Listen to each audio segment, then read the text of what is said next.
Revelation chapter 22 verse 11 and 12. വെളിപ്പാട് പുസ്തകം 22 അധ്യായത്തിന്റെ 11-12 വാക്യങ്ങൾ ഒരിക്കൽ കൂടി വായിക്കാം. അനീതി ചെയ്യുന്നവൻ ഇനിയും അനീതി ചെയ്യട്ടെ, അഴുക്കുള്ളവൻ ഇനിയും അഴുക്കാകട്ടെ, നീതിമാൻ ഇനിയും നീതി ചെയ്യട്ടെ, വിശുദ്ധൻ ഇനിയും തന്നെ വിശദീകരിക്കട്ടെ. ഇതാ ഞാൻ വേഗം വരുന്നു, ഓരോരുത്തന് അവനവന്റെ പ്രവൃത്തിക്ക് തക്കവണ്ണം കൊടുപ്പാൻ പ്രതിഫലം എന്റെ പക്കലുണ്ട്. He that is unjust, let him be unjust still, and he which is filthy, let him be filthy still, and he that is righteous, let him be righteous still, and he that is holy, let him be holy still. And behold, I come quickly, and my reward is with me, to give every man according as his work shall be. Praise the Lord. ദൈവത്തിന് സ്തോത്രം. That the Lord might open our ears to hearken diligently to his voice. Shall we all praise God? ദൈവത്തിന്റെ ശബ്ദം ശ്രദ്ധയോടെ കേൾക്കേണ്ടതിന് ദൈവം നമ്മുടെ കാതുകളെ തുറക്കേണ്ടതിനായി നാം എല്ലാം ചേർന്ന് സ്തോത്രം ചെയ്യാം. Praise the Lord, praise the Lord, praise the Lord. Stotram, stotram, stotram, stotram, stotram, stotram, stotram, stotram, stotram, stotram.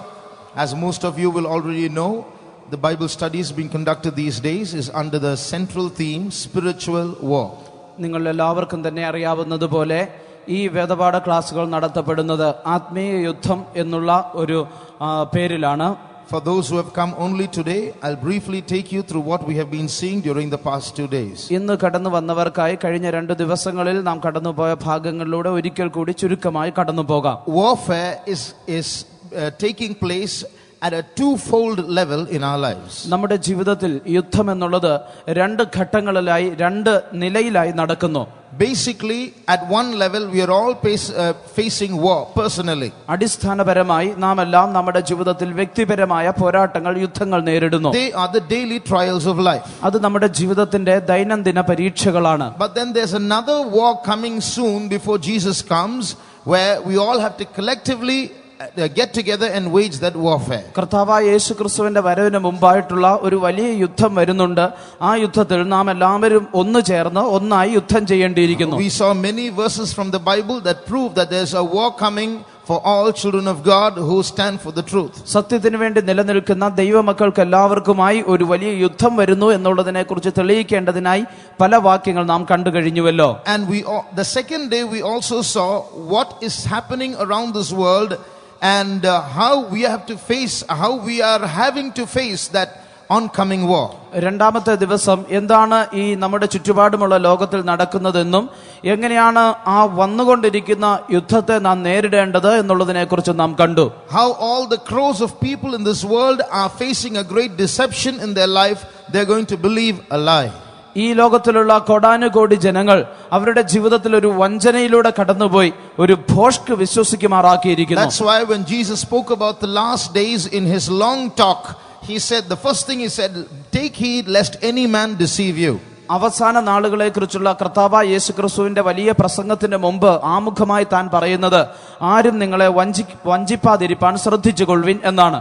So when such terrible things are going on in this world, ഇങ്ങനെയുള്ള ഭയാനകമായ കാര്യങ്ങൾ ഈ ലോകത്തിൽ നടന്നുകൊണ്ടിരിക്കുമ്പോൾ, when Satan is gaining power so that he is able to bring all the people of this world under his control by controlling their minds, ഈ ലോകത്തിലുള്ള മുഴുവൻ ജനത്തെയും അവരുടെ മനസ്സിനെ നിയന്ത്രിച്ചുകൊണ്ട് അവന്റെ അധീനതയിൽ കൊണ്ടുവരുവാൻ തക്കവണ്ണമുള്ള അധികാരം സാത്താൻ പ്രാപിച്ചുകൊണ്ടിരിക്കുമ്പോൾ, in these days when darkness is going to cover the earth and gross darkness is going to cover the people, ഈ നാളുകളിൽ അന്ധകാരം ഭൂമിയെയും കൂരിരുട്ട് ജാതികളെയും മൂടിക്കൊണ്ടിരിക്കുന്ന സമയത്ത്, we as the children of God, what are we going to do these days to counter that onslaught of the enemy? ദൈവമക്കളായ നാം, ദൈവമക്കൾ എന്നുള്ള നിലയിൽ ആ ശത്രുവിന്റെ വലിയ സംഹാരത്തെ തടയേണ്ടതിന് നാം എന്താണ് ചെയ്യുന്നത്? When we read the verse that we read just now, ഇപ്പോൾ നാം വായിച്ച വാക്യത്തിൽ നാം കാണുമ്പോൾ, this verse is appropriate for all times for us to read, but especially in that season when Jesus is coming.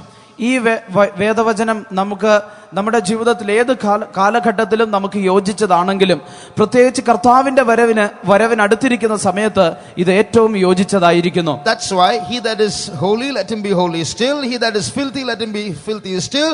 Behold, I come quickly. Which means this will take place even more in the days of his coming. ഇത് ഇവിടെ വായിക്കുമ്പോൾ വിശുദ്ധൻ ഇനിയും തന്നെ വിശുദ്ധീകരിക്കട്ടെ, അഴുക്കുള്ളവൻ ഇനിയും അഴുക്കാടട്ടെ, ഇതാ ഞാൻ വേഗം വരുന്നു എന്ന് പറയുന്നു. So it means it's going to take place in the days of his coming. അതുകൊണ്ട് ഇത് കർത്താവിന്റെ വരവിന്റെ നാളുകളിൽ സംഭവിക്കുവാനുള്ള കാര്യമാണ്. So this verse is trying to hasten us or wake us up or getting us to hurry up, saying, get holy even more quickly. ഈ വാക്യം നമ്മുടെ ജീവിതത്തിൽ നമ്മെ ഉണർത്തുവാനായിട്ട് ഉദ്ദേശിച്ചുള്ളതാണ്. അത് പറയുന്നത് ഇപ്പോഴുള്ളതിലും അധികം വിശുദ്ധീകരിക്കപ്പെടണമെന്നാണ്. 3 times in the closing words of this Bible, Jesus says, I come quickly. ബൈബിളിന്റെ അവസാന വാക്കുകളിലേക്ക് വരുമ്പോൾ യേശുക്രിസ്തു 3 പ്രാവശ്യം പറയുന്നുണ്ട്, ഇതാ ഞാൻ വേഗം വരുന്നു. So we have to hurry up. അതുകൊണ്ട് നാം അതിനായി ഒരുങ്ങേണ്ടിയിരിക്കുന്നു. We, the church of God, have to act very fast. നാം ദൈവസഭയാകുന്ന നാം അതിവേഗത്തിൽ പ്രവർത്തിക്കേണ്ടിയിരിക്കുന്നു. Now I told you I'm going to tell you about the dream that a man of God saw a few years ago about the end time warfare that the church of God has to face. അവസാന നാളുകളിൽ ദൈവസഭയ്ക്ക് നേരിടേണ്ടതാകുന്ന ആ അന്ത്യയുദ്ധത്തെക്കുറിച്ച് ഒരു ദൈവപുരുഷൻ കണ്ടതായ സ്വപ്നത്തെക്കുറിച്ച് പറയാമെന്നാണല്ലോ ഞാൻ പറഞ്ഞിരുന്നത്. It's not one dream, it's a series of dreams combined with visions, combined with revelations that he made into a book. അത് ഒരു സ്വപ്നമല്ല, അത് ഒരു കൂട്ടം സ്വപ്നങ്ങളും ഒരു കൂട്ടം ദർശനങ്ങളും അതിനോട് ചേർന്ന് ഉള്ള വെളിപ്പാടുകളുമാണ്. താൻ അതിനെ ഒരു പുസ്തകമാക്കി മാറ്റിയിരിക്കുന്നു. That's the cover of the book that you see here, The Final Quest, written by a man called Rick Joyner.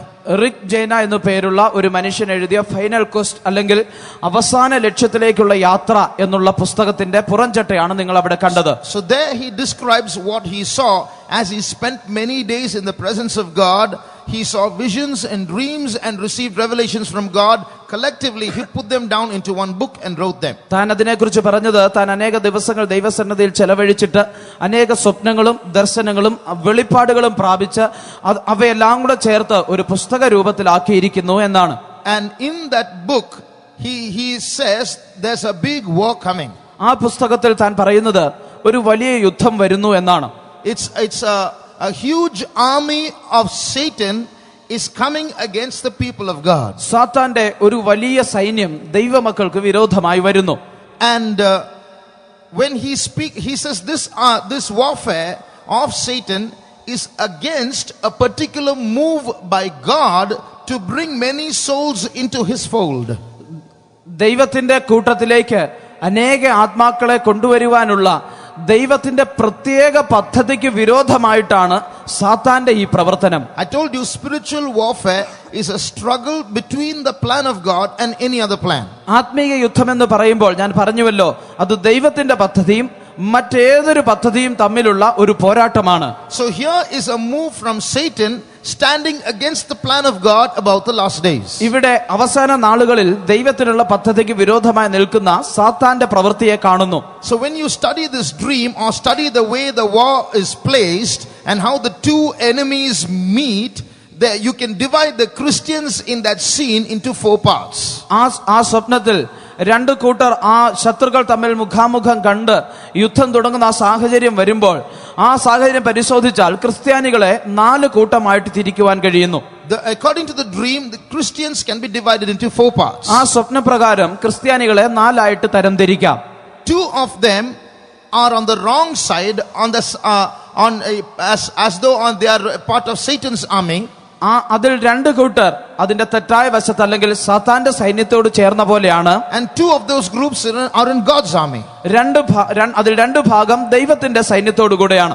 As he saw this dream and he saw that Satan and his troops were approaching the fallen angels coming towards the army of God. താൻ ഈ സ്വപ്നം കണ്ടപ്പോൾ സാത്താനും അവന്റെ സൈന്യവും വീണുപോയ ദൂതന്മാരും ഈ ദൈവത്തിന്റെ സൈന്യത്തോട് അടുത്ത് വന്നുകൊണ്ടിരിക്കുമ്പോൾ he noticed something very strange. താൻ വളരെ അപരിചിതമായിട്ടുള്ള ചില കാര്യങ്ങൾ കണ്ടു. He saw that these fallen angels were riding not on horses, but they were riding on the backs of Christians.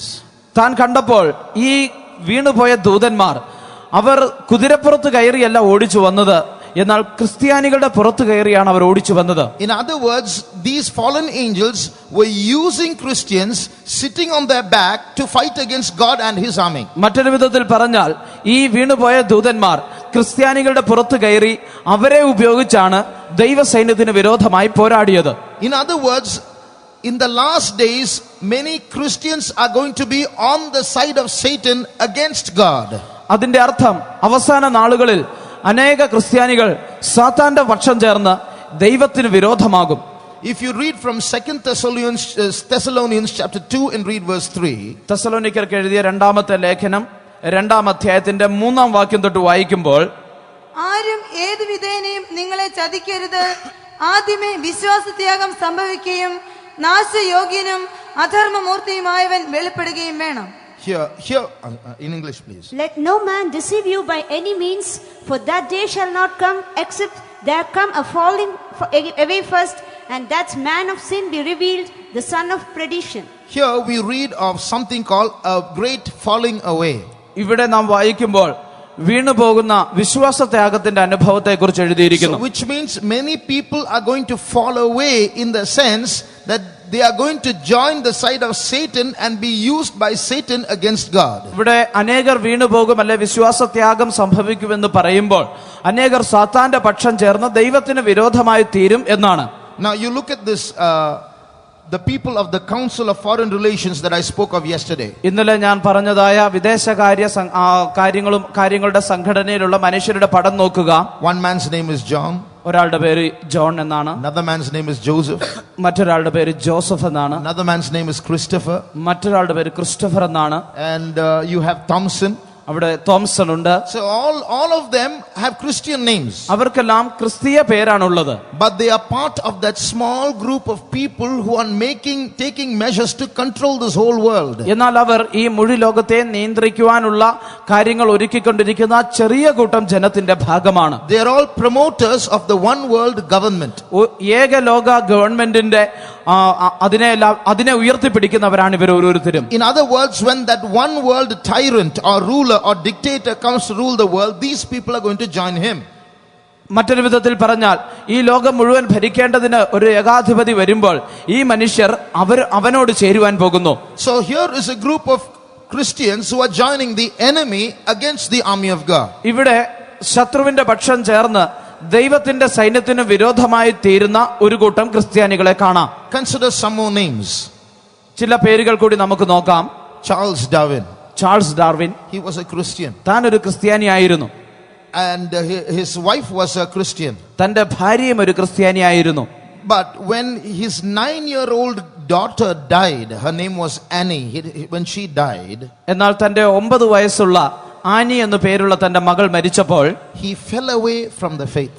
താൻ വിശ്വാസത്തിൽ നിന്ന് വീണുപോയി. And that's when he started doing research on how man could have evolved from lower living beings. അതിനുശേഷമാണ് എപ്രകാരമാണ് മനുഷ്യൻ മറ്റ് ജീവികളിൽ നിന്ന് ഉത്ഭവിച്ചത് എന്നുള്ളതിനെ കുറിച്ച് താൻ ഗവേഷണം തുടങ്ങിയത്. And he wrote the book called The Origin of Species. So he became the instrument of Satan to tell the world that God need not exist. There are other ways in which the world could have come. അതിനുശേഷമാണ് താൻ origin of species എന്ന പേരുള്ള പുസ്തകം എഴുതിയത്.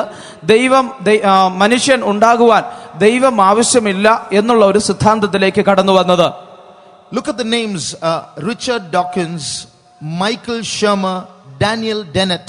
These are all names of atheists who stand and debate with Christians to try to prove that there is no God. Richard Dawkins, Daniel Dennett, Michael Shermer എന്നൊക്കെയുള്ളത് ക്രിസ്തീയ പേരുകളുള്ള എന്നാൽ നിരീശ്വരവാദികളായ മനുഷ്യരാണ്. അവർ ദൈവമില്ല എന്ന് തെളിയിക്കുവാൻ അവർ പ്രസംഗിക്കുന്നവരാണ്.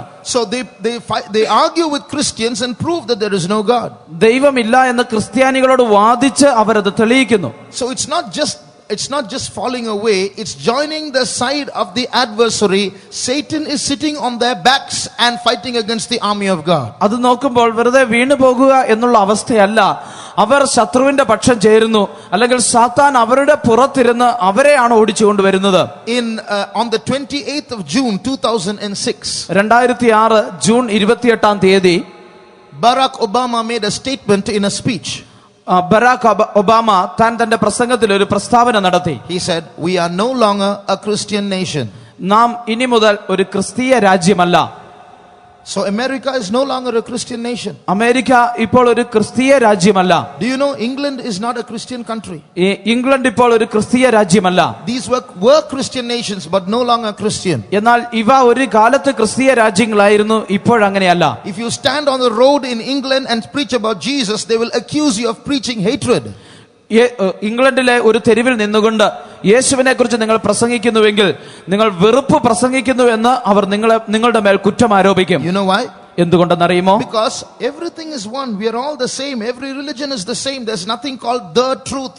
So if you stand and say Jesus is the way, the truth and the life and there is no other way, you are dividing human beings. So you are preaching hatred amongst human beings. നാമെല്ലാം ഒന്നാണ്, പ്രത്യേക മതങ്ങളൊന്നുമില്ല, നാമെല്ലാം ഒന്നാണ്, ഇതാണ് സത്യം എന്ന് പറഞ്ഞ പ്രത്യേക വഴിയൊന്നുമില്ല.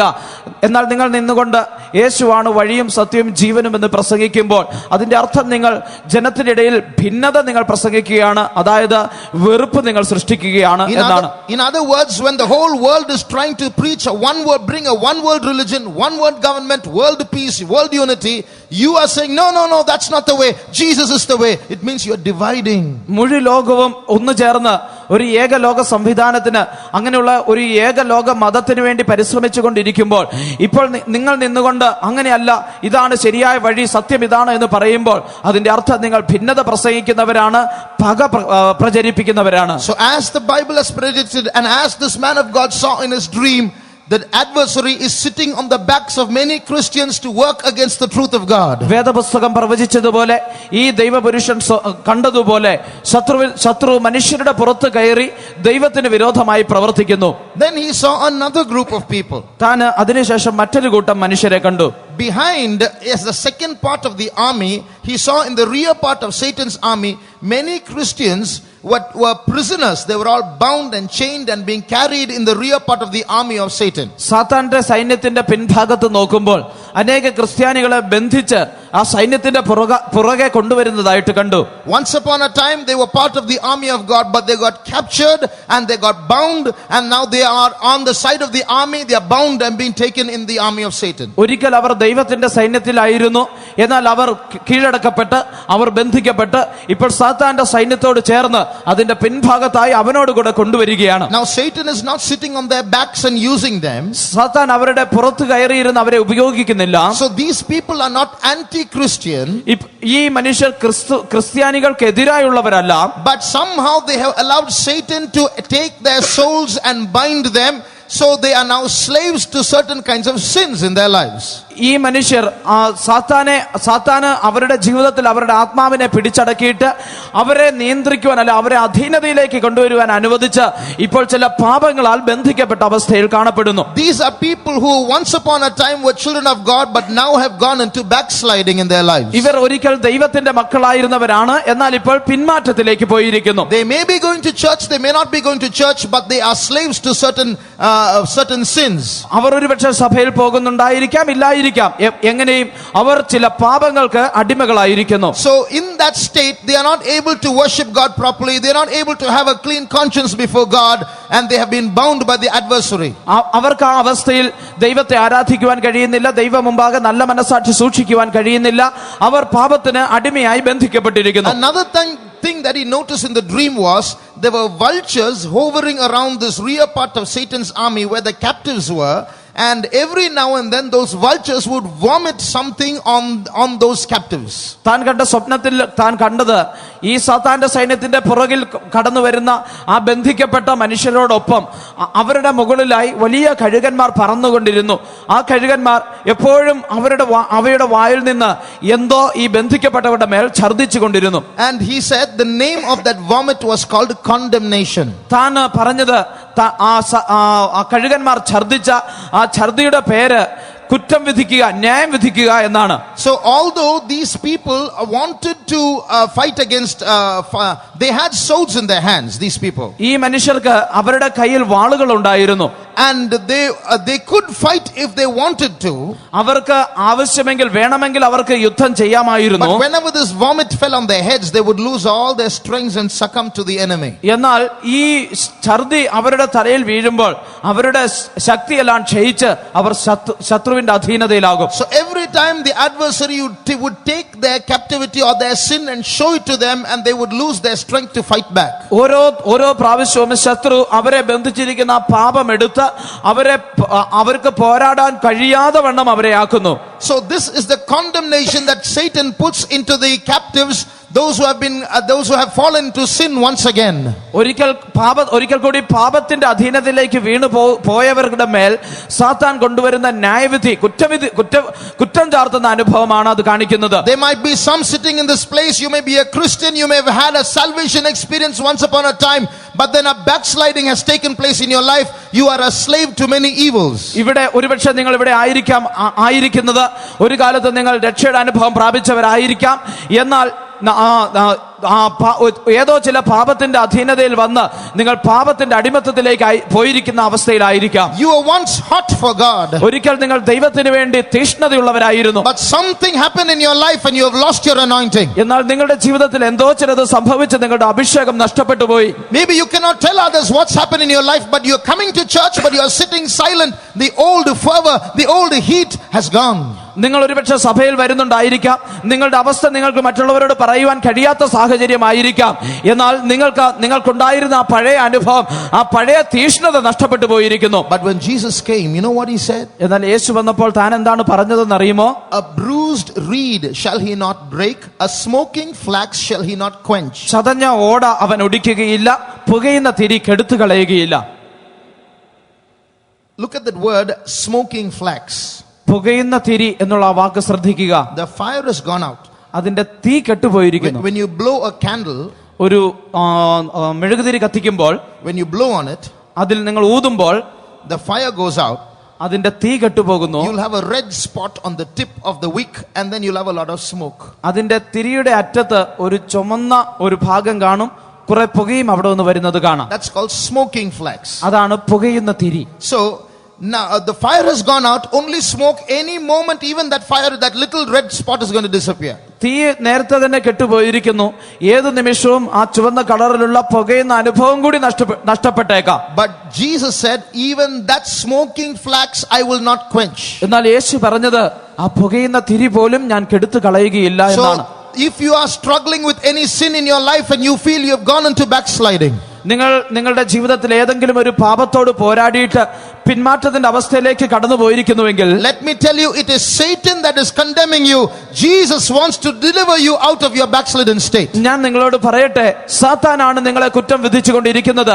യേശു നിങ്ങളുടെ പിന്മാറ്റത്തിന്റെ അവസ്ഥയിൽ നിന്ന് നിങ്ങളെ മടക്കിക്കൊണ്ടുവരുവാൻ ആഗ്രഹിക്കുന്നു. Even if you have lost hope, God wants to put hope back into your life and he wants to say, I have come even for such people. I don't want to throw you away. ഒരുപക്ഷെ നിങ്ങളുടെ ജീവിതത്തിൽ പ്രത്യാശ നഷ്ടപ്പെട്ട അനുഭവത്തിലായിരിക്കാം. എന്നാൽ യേശു നിങ്ങളുടെ ജീവിതത്തിൽ പ്രത്യാശ തിരികെ തന്നുകൊണ്ട്, ഞാൻ നിങ്ങളെ ഒരിക്കലും തള്ളിക്കളയുന്നില്ല, ഇങ്ങനെയുള്ളവർക്ക് വേണ്ടി കൂടിയാണ് ഞാൻ വന്നിരിക്കുന്നത് എന്ന് പറയുവാൻ ആഗ്രഹിക്കുന്നു. If you surrender to me, I can still work in your life and I can bring you back and I can make you part of my army once again. നീ എനിക്കായി ഏൽപ്പിച്ചു തരുന്നുവെങ്കിൽ ഒരിക്കൽ കൂടി എനിക്ക് നിന്നെ എന്റെ സൈന്യത്തിന്റെ ഭാഗമാക്കി മാറ്റുവാൻ കഴിയും. If you read Isaiah chapter 61 and verse 4, യെശയ്യാ പ്രവചനം 61 അധ്യായത്തിന്റെ 4 വാക്യം വായിച്ചാൽ, അവർ പുരാതന ശൂന്യങ്ങളെ പണിയുകയും പൂർവന്മാരുടെ നിർജ്ജന സ്ഥലങ്ങളെ നന്നാക്കുകയും തലമുറയായി നിർജ്ജനമായിരുന്ന ശൂന്യ നഗരങ്ങളെ കേടുപോക്കുകയും ചെയ്യും. And they shall build the old ways, they shall rise up the former desolations, and they shall repair the waste cities, the desolations of many generations. Now why has this verse been written? ഇവിടെ എന്തുകൊണ്ടാണ് ഈ വാക്യം ഇപ്രകാരം എഴുതിയിരിക്കുന്നത്? It's not here to give us some historical information about how literal Jerusalem is going to be rebuilt. ആ പഴയ അക്ഷരീക യെരൂശലേം എപ്രകാരം വീണ്ടും പണിയും എന്നുള്ളതിനെ കുറിച്ച് ചില ചരിത്രപരമായ കാര്യങ്ങൾ പറയേണ്ടതിനല്ല. If this is meant for the church and for our personal life, it means God is going to build up wasted souls and perished souls that have lost their salvation once again. ഇത് നമ്മുടെ ആത്മീക ജീവിതത്തിന്റെ ആത്മീക വർധനയ്ക്ക് വേണ്ടിയാണ് എഴുതിയിരിക്കുന്നതെങ്കിൽ അതിന്റെ അർത്ഥം ദൈവം നഷ്ടപ്പെട്ടു പോയ പിന്മാറ്റത്തിൽ പോയ ആത്മാക്കളെ വീണ്ടും യഥാസ്ഥാനപ്പെടുത്തി അവരെ പുനരുദ്ധരിച്ച് അവരെ പണിയുമെന്ന് എന്ന് തന്നെയാണ്. He says here he will build up the desolations of many generations. ഇവിടെ വായിക്കുമ്പോൾ അവൻ പുരാതന ശൂന്യങ്ങളെ പണിയും എന്നാണ് എഴുതിയിരിക്കുന്നത്. The last part. Many generations, the desolations of many generations. തലമുറകളുടെ നിർജ്ജന സ്ഥലങ്ങളെ താൻ പണിയുമെന്ന് എഴുതി നന്നാക്കുമെന്ന് എഴുതിയിരിക്കുന്നു. What does that mean? എന്താണ് അതിന്റെ അർത്ഥം? Lives that have been ruined for many generations. That means families that have gone into backsliding for many generations. Their forefathers would have been good Christians, but now they have gone into backsliding. Their children are in backsliding. Their grandchildren are born in backsliding. Their great-grandchildren are born in backsliding. But God says, I'm going to build them up again. അതിന്റെ അർത്ഥം അനേക തലമുറകൾക്ക് മുമ്പ് പിന്മാറ്റത്തിലേക്ക് ശൂന്യത്തിന്റെ അവസ്ഥയിലേക്ക് കടന്നുപോയ കുടുംബങ്ങൾ ഒരുപക്ഷെ അവരുടെ മുൻ പിതാക്കന്മാർ ദൈവമക്കളായിരുന്നിരിക്കാം. എന്നാൽ അവരുടെ മക്കളും അവരുടെ കൊച്ചുമക്കളുടെ മക്കളുമെല്ലാം പിന്മാറ്റത്തിലായിരിക്കാം പിറന്നിരിക്കുന്നത്. എന്നാൽ ദൈവം പറയുന്നത് ദൈവം അവരെ യഥാസ്ഥാനപ്പെടുത്തി അവരെ വീണ്ടും പണിയുമെന്നാണ്. So when God has hope about us, why should we condemn ourselves? Why should we allow those vultures to vomit on us? ദൈവം നമ്മുടെ ജീവിതത്തിൽ പ്രത്യാശ തരുമ്പോൾ എന്തുകൊണ്ടാണ് നാം നമ്മെ തന്നെ കുറ്റം വിധിക്കുകയും ആ കഴുകന്മാർ നമ്മെ കുറ്റം വിധിക്കുവാൻ നാം അനുവദിക്കുകയും ചെയ്യുന്നത്? So if you feel that you've gone far away from God because the devil has entered into your life and deceived you, remember there is still hope with God. You can come back to him. പിശാച് നിങ്ങളുടെ ജീവിതത്തിൽ പ്രവേശിച്ച് നിങ്ങളെ വഞ്ചിച്ചത് നിമിത്തമായി നിങ്ങൾ ദൈവത്തിൽ നിന്ന് അകന്നു പോയതായിട്ട് നിങ്ങൾ ചിന്തിക്കുന്നുവെങ്കിൽ ദൈവമക്കളെ നിങ്ങളുടെ ജീവിതത്തിൽ വീണ്ടും പ്രത്യാശയ്ക്ക് വകയുണ്ട്. ദൈവം നിങ്ങളെ വീണ്ടും അവന്റെ അടുക്കിലേക്ക് കൊണ്ടുവരും. It is true that when one spirit leaves a man, 8 spirits will come and try to bring him away again. ഒരു ദുരാത്മാവ് മനുഷ്യനെ വിട്ടു പോകുമ്പോൾ വീണ്ടും 8 ദുരാത്മാക്കൾ അവനിലേക്ക് പ്രവേശിച്ച് അവനെ പിന്മാറ്റത്തിൽ കൊണ്ടുപോകുവാൻ ശ്രമിക്കുമെന്നുള്ളത് വാസ്തവമാണ്. But remember, those 8 spirits are not too big for God to deliver you. എന്നാൽ ദൈവത്തിന് നിങ്ങളെ വിടുവിക്കേണ്ടതിന് ആ 8 ദുരാത്മാക്കൾ എന്നുള്ളത് ഒരു വലിയ പ്രശ്നമല്ല. Shall we close our eyes for 1 minute? നമുക്ക് ഒരു നിമിഷം നമ്മുടെ കണ്ണുകളെ അടയ്ക്കാം. If there is anyone like that in this place, ഒരുപക്ഷെ ഇവിടെ ആരെങ്കിലും ഒരു വ്യക്തിയെങ്കിലും ആ ഒരു അവസ്ഥയിൽ ഉണ്ടെങ്കിൽ, if there is one smoking flax in our midst, നമ്മുടെ മധ്യേ പുകയുന്ന ഒരു തിരിയെങ്കിലും ഉണ്ടെങ്കിൽ, if there's one person who's gone into backsliding, പിന്മാറ്റത്തിലേക്ക് പോയിരിക്കുന്ന ഒരു വ്യക്തിയെങ്കിലും ഉണ്ടെങ്കിൽ, dear brother, dear sister, we are going to pray for you now. പ്രിയ സഹോദര സഹോദരി, ഞങ്ങൾ നിനക്കായി പ്രാർത്ഥിക്കുവാൻ പോകുന്നു. We are going to pray that God is going to bring you out of condemnation. ആ ന്യായവിധിയിൽ നിന്ന് കുറ്റവിധിയിൽ നിന്ന് ദൈവം നിന്നെ പുറത്തു കൊണ്ടുവരേണ്ടതിന് ഞങ്ങൾ പ്രാർത്ഥിക്കുവാൻ പോകുന്നു. We are going to pray that God is going to light the fire in your life once again. ഒരിക്കൽ കൂടി നിങ്ങളുടെ ജീവിതത്തിൽ ആ കെട്ടുപോയ തീയെ ദൈവം കത്തിക്കേണ്ടതിന് പ്രാർത്ഥിക്കുവാൻ പോകുന്നു. As the church of God, let's get together and pray for anyone here who's gone into backsliding. ഇവിടെ പിന്മാറ്റത്തിൽ കടന്നുപോയിരിക്കുന്ന ഏതെങ്കിലും ഒരു വ്യക്തി ഉണ്ടെങ്കിൽ ദൈവസഭയായി നാം ഒന്നായി ചേർന്ന് തനിക്ക് വേണ്ടി പ്രാർത്ഥിക്കാം. They have swords in their hands, but they don't know how to use it. അവരുടെ കയ്യിൽ വാളുകൾ ഉണ്ടെങ്കിലും അവർക്ക് അത് ഉപയോഗിക്കുവാൻ അറിഞ്ഞുകൂടാ. They have become weak by condemnation.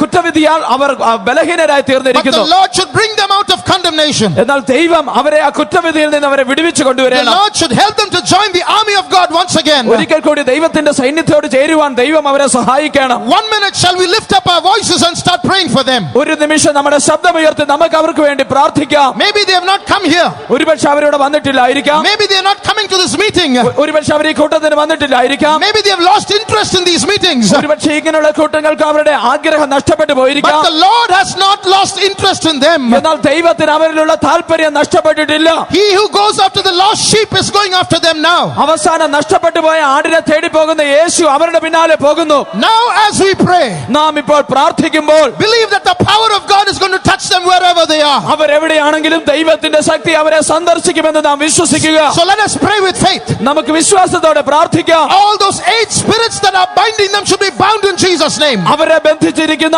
ആ 8 ദുരാത്മാക്കളെ യേശുവിന്റെ നാമത്തിൽ ബന്ധിക്കണം. That smoking flax should start burning once again in Jesus' name. ആ പുകയുന്ന തിരി യേശുവിന്റെ നാമത്തിൽ ഒരിക്കൽ കൂടി ജ്വലിക്കുവാനിടയാകണം. Let's lift up our voices and pray. നമ്മുടെ ശബ്ദമുയർത്തി നമുക്ക് പ്രാർത്ഥിക്കാം. Mighty God, sweet Savior, we pray, oh Lord, that your fire might come down and descend upon them once again, oh God, so that they might be pulled out from darkness and be brought to light once again, oh God. Thank you, Savior. Thank you, Savior.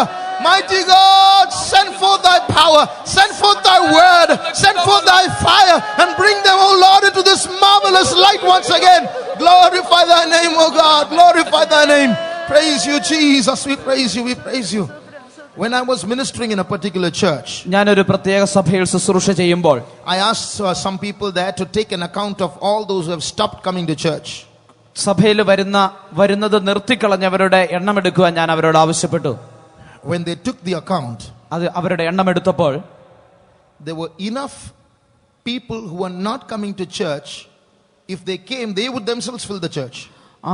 ആ സഭയ്ക്ക് വരുന്നത് നിർത്തിക്കളഞ്ഞ ആ മനുഷ്യരുടെ എണ്ണം മാത്രം മതി സഭ ആ hall നിറയ്ക്കുവാനായിട്ട്.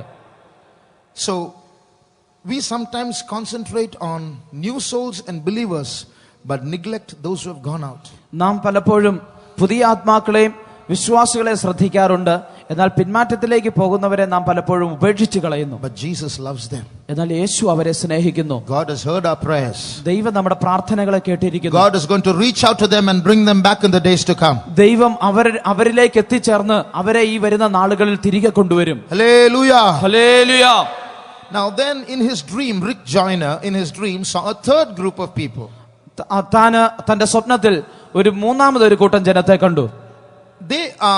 They are part of God's army. അവർ ദൈവത്തിന്റെ സൈന്യത്തിന്റെ ഭാഗമാണ്. But they don't realize they are in an army. എന്നാൽ അവർ ഒരു സൈന്യത്തിലാണ് എന്ന് അവർ മനസ്സിലാക്കുന്നില്ല.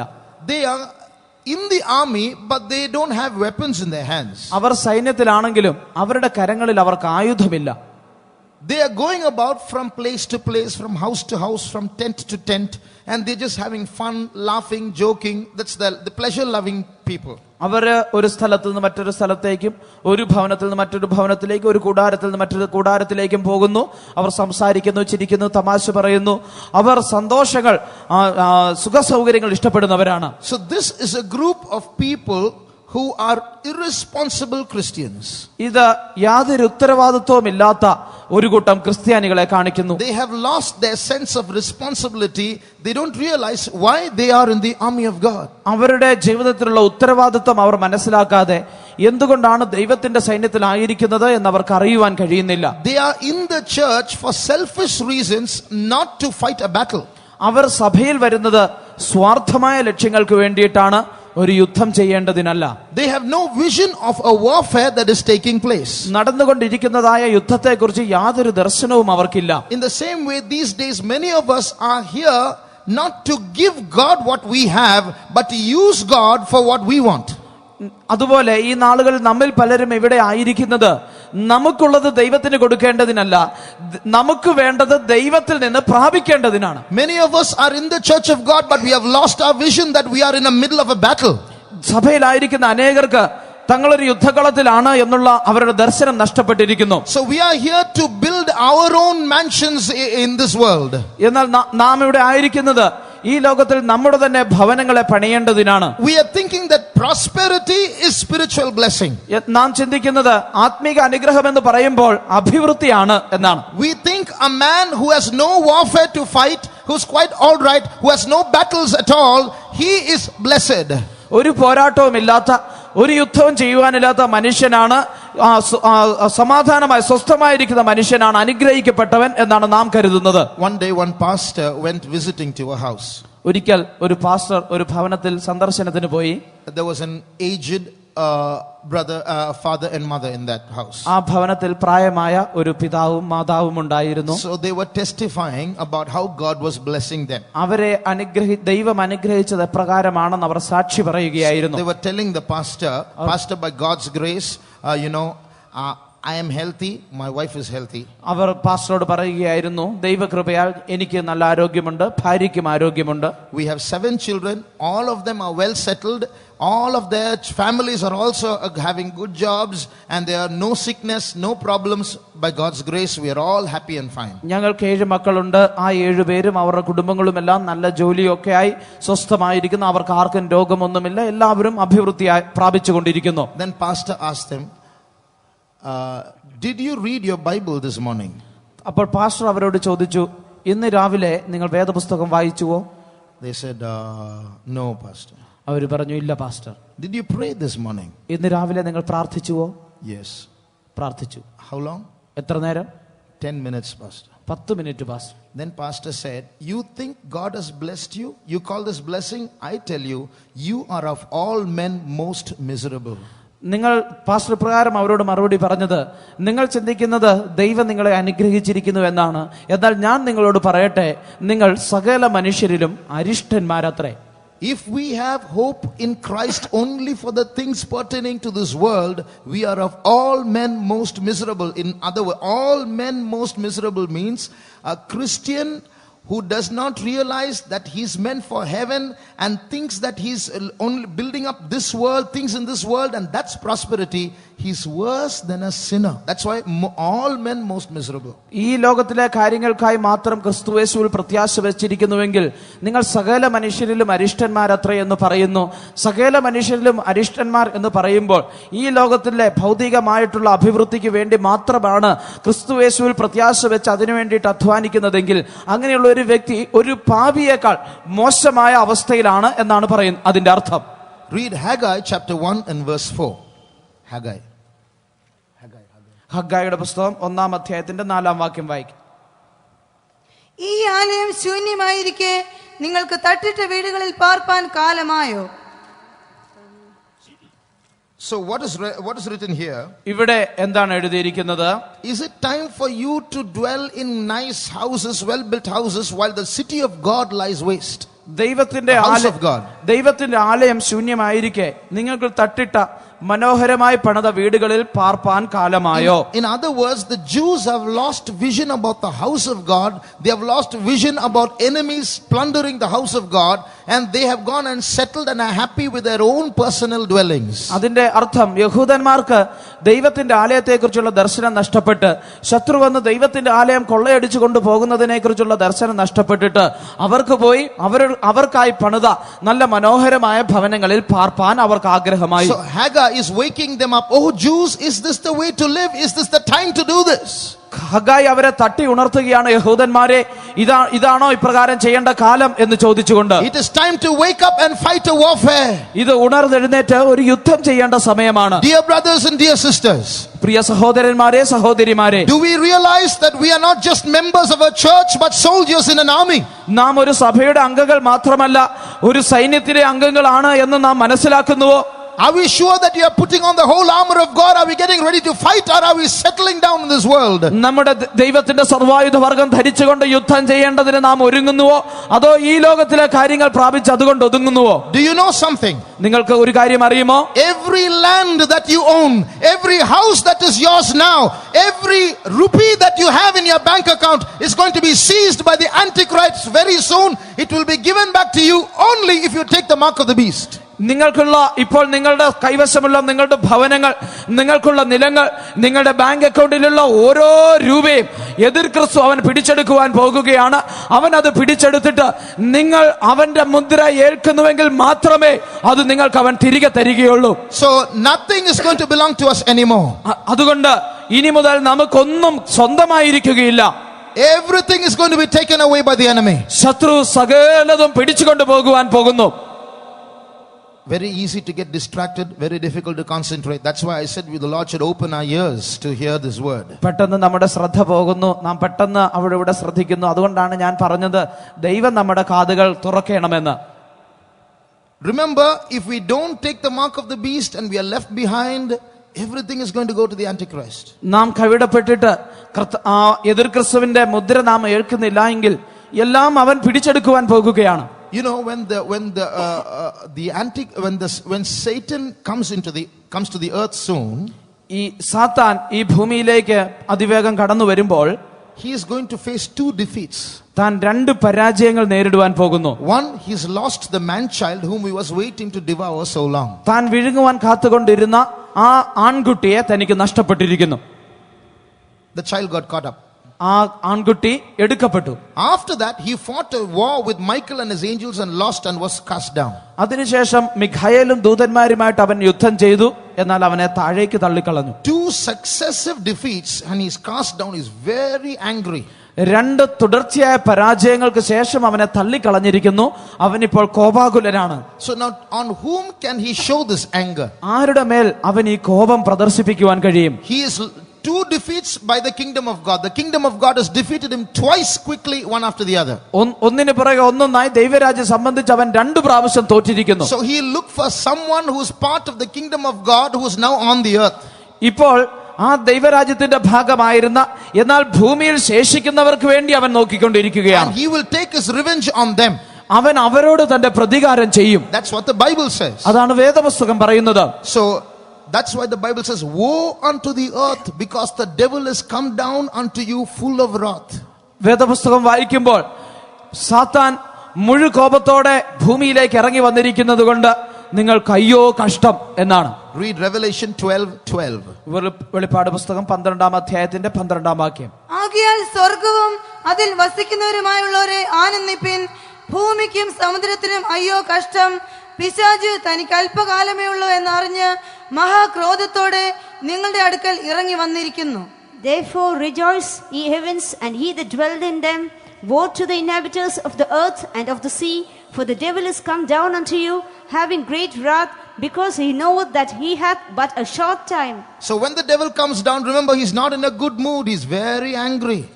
സാത്താൻ ഭൂമിയിലേക്ക് ഇറങ്ങി വരുമ്പോൾ അവൻ നല്ല മൂഡിലല്ല ഇറങ്ങി വരുന്നത്, അവൻ മഹാക്രോധത്തോടെയാണ് വരുന്നത്. And the next verse says, when he saw that he was cast down, the first thing he does is go after the woman who was left behind. അടുത്ത വാക്യത്തിൽ വായിക്കുമ്പോൾ തന്നെ തള്ളിക്കളഞ്ഞു എന്ന് കണ്ടപ്പോൾ അവൻ ആദ്യം ചെയ്യുന്നത് ആ സ്ത്രീയുടെ പുറകെ പോകുകയാണ്. In brief, to put it in short, if you and I are left behind when Jesus comes, woe unto us. ചുരുക്കി പറഞ്ഞാൽ ഞാനും നിങ്ങളും കർത്താവിന്റെ വരവിൽ കൈയിടപ്പെടുന്നുവെങ്കിൽ നമുക്ക് അയ്യോ കഷ്ടം. We Pentecostals are going to be his first target. പെന്തക്കോസ്തുകാരാണ് അവന്റെ ആദ്യ ലക്ഷ്യമായി തീരുവാൻ പോകുന്നത്. So it's very important that we be part of God's army and wake up to realize that we have to fight our battles well right now. അതുകൊണ്ട് ദൈവത്തിന്റെ സൈന്യത്തിന്റെ ഭാഗമായി തീർന്നുകൊണ്ട് ഇപ്പോൾ ഉണർന്നെഴുന്നേറ്റ് ദൈവത്തിന്റെ യുദ്ധം ചെയ്തുകൊണ്ടിരിക്കുക എന്നുള്ളത് നമ്മെ സംബന്ധിച്ച് ഏറ്റവും പ്രാധാന്യമേറിയതാണ്. Remember the warning that Mordecai gave Esther. Mordecai എസ്തേറിന് നൽകിയ ആ മുന്നറിയിപ്പ് നാം ശ്രദ്ധിക്കണം. Esther, remember, just because you're sitting in a palace, do not think that you are safe there. എസ്തേറേ, നീ ഒരു രാജകൊട്ടാരത്തിൽ ഇരിക്കുന്നത് കൊണ്ട് നീ അവിടെ സുരക്ഷിതയാണ് എന്ന് നീ ചിന്തിക്കരുത്. If you do not take the risk to go and speak to the king now, ഇപ്പോൾ പോയി രാജാവിനോട് സംസാരിക്കുവാനുള്ള ആ സാഹചര്യം നീ എടുക്കുന്നില്ല എങ്കിൽ salvation will come for the Jews from somewhere else. യഹൂദന്മാർക്ക് മറ്റെവിടെ നിന്നെങ്കിലും രക്ഷ വരും. But he doesn't stop there. എന്നാൽ അവൻ അതുകൊണ്ട് നിർത്തിയില്ല. But you, Esther, you might sit in a palace, but you and your house will be destroyed. താൻ പറയുകയാണ്, എസ്തേറേ, നീ ഒരുപക്ഷെ രാജകൊട്ടാരത്തിലായിരിക്കാം ഇരിക്കുന്നത്, എന്നാൽ നീയും നിന്റെ പിതൃഭവനവും നശിച്ചു പോകും. So it's not safe to not to fight. യുദ്ധം ചെയ്യാതിരിക്കുന്നത് സുരക്ഷിതമല്ല. We have to get up as God's army and fight. നാം ദൈവത്തിന്റെ സൈന്യമായി ഉണർന്നെഴുന്നേറ്റ് യുദ്ധം ചെയ്യണം. Because whether we like it or not, Satan is going to fight against us. നാം ഇഷ്ടപ്പെട്ടാലും ഇല്ലെങ്കിലും സാത്താൻ നമുക്കെതിരെ യുദ്ധം ചെയ്യുവാൻ പോകുന്നു. Then there is a fourth group. ഒരു നാലാമതൊരു കൂട്ടരുണ്ട്. They are the real warriors. അവരാണ് യഥാർത്ഥ പോരാളികൾ. In this dream that Rick Joyner saw, he saw this fourth group in the forefront of God's army. ഈ റിക് ജോയ്നർ എന്നുള്ള വ്യക്തി കണ്ടതായ സ്വപ്നത്തിൽ ഈ നാലാമത്തെ കൂട്ടർ ദൈവത്തിന്റെ സൈന്യത്തിന്റെ ഏറ്റവും മുൻഭാഗത്താണ്. But he saw, even in that army, there were so many things that were sad seeing it. എന്നാൽ ആ സൈന്യത്തിലും ദുഃഖകരമായ പല കാര്യങ്ങൾ താൻ കാണുകയുണ്ടായി. One is, the army was very small. ഒന്ന്, ആ സൈന്യം വളരെ ചുരുക്കമായിരുന്നു. Another thing that he saw is, many did not have any armor at all. താൻ കണ്ട മറ്റൊരു കാര്യം, അനേകർക്കും അവരുടെ കയ്യിൽ യാതൊരു ആയുധവും ഉണ്ടായിരുന്നില്ല. But they were ready to fight, but no armor. അവർ യുദ്ധം ചെയ്യുവാൻ ഒരുങ്ങിയിരുന്നു, എന്നാൽ ആയുധമില്ല. Another group had only a few parts of the armor. മറ്റൊരു കൂട്ടർക്ക് ചില ആയുധങ്ങളുടെ ചില ഭാഗങ്ങൾ, ചില ആയുധങ്ങൾ മാത്രം ഉണ്ടായിരുന്നു. Another group had the whole armor, but they were not trained. They didn't have enough training to fight. മറ്റൊരു കൂട്ടർക്ക് സർവായുധവർഗം ഉണ്ടായിരുന്നു, എന്നാൽ യുദ്ധം ചെയ്യുവാനുള്ള പരിശീലനം ഉണ്ടായിരുന്നില്ല. In that small group, many were small children. They were ready to fight, but they were not mature enough to fight. ആ ചെറിയ കൂട്ടത്തിൽ അനേകം ചെറിയ കുട്ടികളായിരുന്നു, അവരും യുദ്ധം ചെയ്യാൻ ഒരുക്കമായിരുന്നു, എന്നാൽ അതിനുള്ള പക്വത വന്നിരുന്നില്ല. In that part of them, those who were ready to fight, many were wounded. They had lost strength to fight. ആ യുദ്ധം ചെയ്യാൻ ഒരുങ്ങിയിരുന്നവരിൽ അനേകർക്ക് അവർക്ക് പരിക്കേറ്റിട്ട് അവരുടെ ബലം നഷ്ടപ്പെട്ട് യുദ്ധം ചെയ്യാൻ കഴിയാത്ത സാഹചര്യത്തിലായിരുന്നു. Just imagine the pathetic condition of God's army. How is such an army going to fight? ദൈവത്തിന്റെ ആ സൈന്യത്തിന്റെ പരിതാപകരമായ അവസ്ഥയൊന്ന് നോക്കുക. എപ്രകാരം ആ സൈന്യത്തിന് യുദ്ധം ചെയ്യുവാൻ കഴിയും? If we confess the truth today, this is how we are today. നാം സത്യം ഏറ്റുപറയുകയാണെങ്കിൽ നമ്മുടെ അവസ്ഥ ഇതാണ് ഇന്ന്. So that's why the Bible says twice, put on the whole armor of God. അതുകൊണ്ടാണ് വേദപുസ്തകം 2 പ്രാവശ്യം പറയുന്നത് ദൈവത്തിന്റെ സർവായുധവർഗം ധരിച്ചുകൊള്ളുക. Read Ephesians chapter 6 verses 11 and 13. എഫേസ്യ ലേഖനം 6-ാം അധ്യായത്തിന്റെ 11ഉം 13ഉം വാക്യങ്ങൾ വായിക്കാം. പിശാചിന്റെ തന്ത്രങ്ങളോട് എതിർത്ത് നിൽപ്പാൻ കഴിയേണ്ടതിന് ദൈവത്തിന് സർവായുധവർഗം ധരിച്ചുകൊള്ളുവിൻ. അതുകൊണ്ട് നിങ്ങൾ ദുർദിവസത്തിൽ എതിർപ്പാനും സകലവും സമാപിച്ചിട്ട് ഉറച്ചു നിൽപ്പാനും കഴിയേണ്ടതിന് ദൈവത്തിന് സർവായുധവർഗം എടുത്തുകൊള്ളുവിൻ. Put on the whole armor of God, that ye may be able to stand against the wiles of the devil. Wherefore take unto you the whole armor of God, that ye may be able to withstand in the evil day, and having done all to stand. When I was reading this book, ഞാൻ ഈ പുസ്തകം വായിച്ചുകൊണ്ടിരുന്നപ്പോൾ I didn't go to any shop and buy this book. ഞാൻ ഒരു കടയിലും പോയി വാങ്ങിയതല്ല ഈ പുസ്തകം. Somebody who didn't even read the book gave it to me as a gift. ഈ പുസ്തകം വായിക്കാത്ത ആരോ ഒരാൾ എനിക്കൊരു സമ്മാനമായി തന്നതാണ്. But it was so timely and so correct, and that it was, and comparing it with the word of God, it seemed to be accurate. എന്നാൽ അത് തന്ന സമയം വളരെ കാലോചിതമായിരുന്നു. ദൈവത്തിന്റെ വചനവുമായി പരിശോധിക്കുമ്പോൾ അത് വളരെ കൃത്യവുമായിരുന്നു.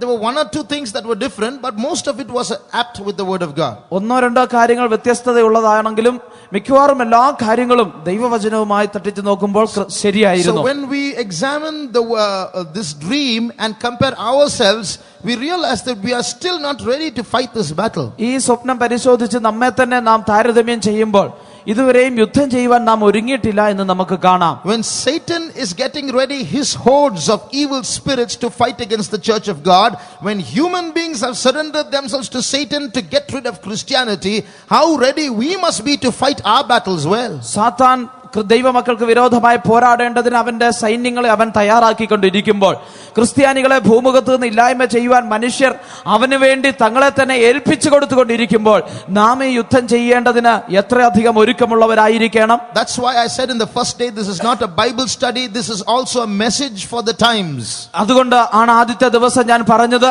ഇത് വെറും ഒരു വേദപാഠ ക്ലാസ് മാത്രമല്ല, ഇത് കാലത്തിനനുസരിച്ച് നമുക്കുള്ള ഒരു ദൂത് കൂടിയാണ്. God is speaking to each one of us that we have to rise up and fight this battle as soldiers of Christ. ക്രിസ്തുവിന്റെ ഭടന്മാരായിട്ട് നാം ഓരോരുത്തരും ഉണർന്നെഴുന്നേറ്റ് ഈ യുദ്ധം ചെയ്യേണ്ട സമയമാണ് എന്ന് ദൈവം നമ്മോട് സംസാരിക്കുന്നു. Now we are going to see some things about the armor of God. നാം ദൈവത്തിന്റെ സർവായുധ വർഗത്തെക്കുറിച്ച് ചില കാര്യങ്ങൾ ഇപ്പോൾ ശ്രദ്ധിക്കാം. Although we are going to get together and as a church, as a children of God, fight this battle, നാം ഒരു സഭയായി ഒന്ന് ചേർന്ന് ദൈവമക്കൾ ഒന്ന് ചേർന്ന് യുദ്ധം ചെയ്യുവാൻ പോകുന്നുവെങ്കിലും each of us personally needs this entire armor to withstand the devil. നമുക്ക് ഓരോരുത്തർക്കും വ്യക്തിപരമായി ശത്രുവിനോട് എതിർത്ത് നിൽക്കേണ്ടതിന് ഈ സർവായുധ വർഗം ആവശ്യമായിരിക്കുന്നു. About this whole armor we just read in Ephesians chapter 6. എഫേസ്യ ലേഖനം 6-ാം അധ്യായത്തിൽ ഈ സർവായുധ വർഗത്തെക്കുറിച്ച് നമുക്ക് കാണാം. Different pieces of that armor are mentioned there. ഈ ആയുധവർഗത്തിന്റെ പല ഭാഗങ്ങൾ അവിടെ കാണുന്നു. And what each piece of armor means spiritually is also written there.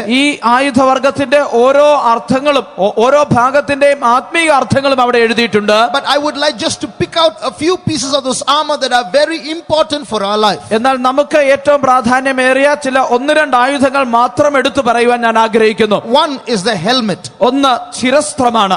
Because a helmet is very important because it protects the head.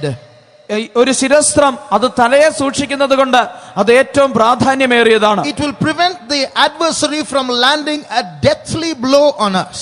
അത് ശത്രു നമ്മുടെ തലയിൽ ഒരു മരണകരമായ അടി തരുന്നതിൽ നിന്നും നമ്മെ ശത്രുവിനെ തടയുന്നു. Secondly, I would like to speak about the sword. രണ്ടാമത് വാളിനെ കുറിച്ച് ഞാൻ പറയുവാൻ ആഗ്രഹിക്കുന്നു. The reason is because when you look at all the pieces of armor that are mentioned there, it is written, this piece of armor, the sword, is the only offensive weapon. All the others are defensive weapon, only to protect. എന്തുകൊണ്ടെന്നാൽ അവിടെ എഴുതിയിരിക്കുന്ന ആ സർവായുധ വർഗ്ഗങ്ങളിൽ ഓരോന്നിനെ കുറിച്ച് നാം നോക്കിയാൽ ഈ വാള് മാത്രമാണ് ആക്രമിക്കുവാനുള്ള ആയുധം, മറ്റായുധങ്ങളെല്ലാം പ്രതിരോധിക്കുവാനുള്ള ആയുധങ്ങളാണ്. So we are going to consider the sword. അതുകൊണ്ട് വാള് നമുക്ക് പരിശോധിക്കാം. We are also going to consider the shield.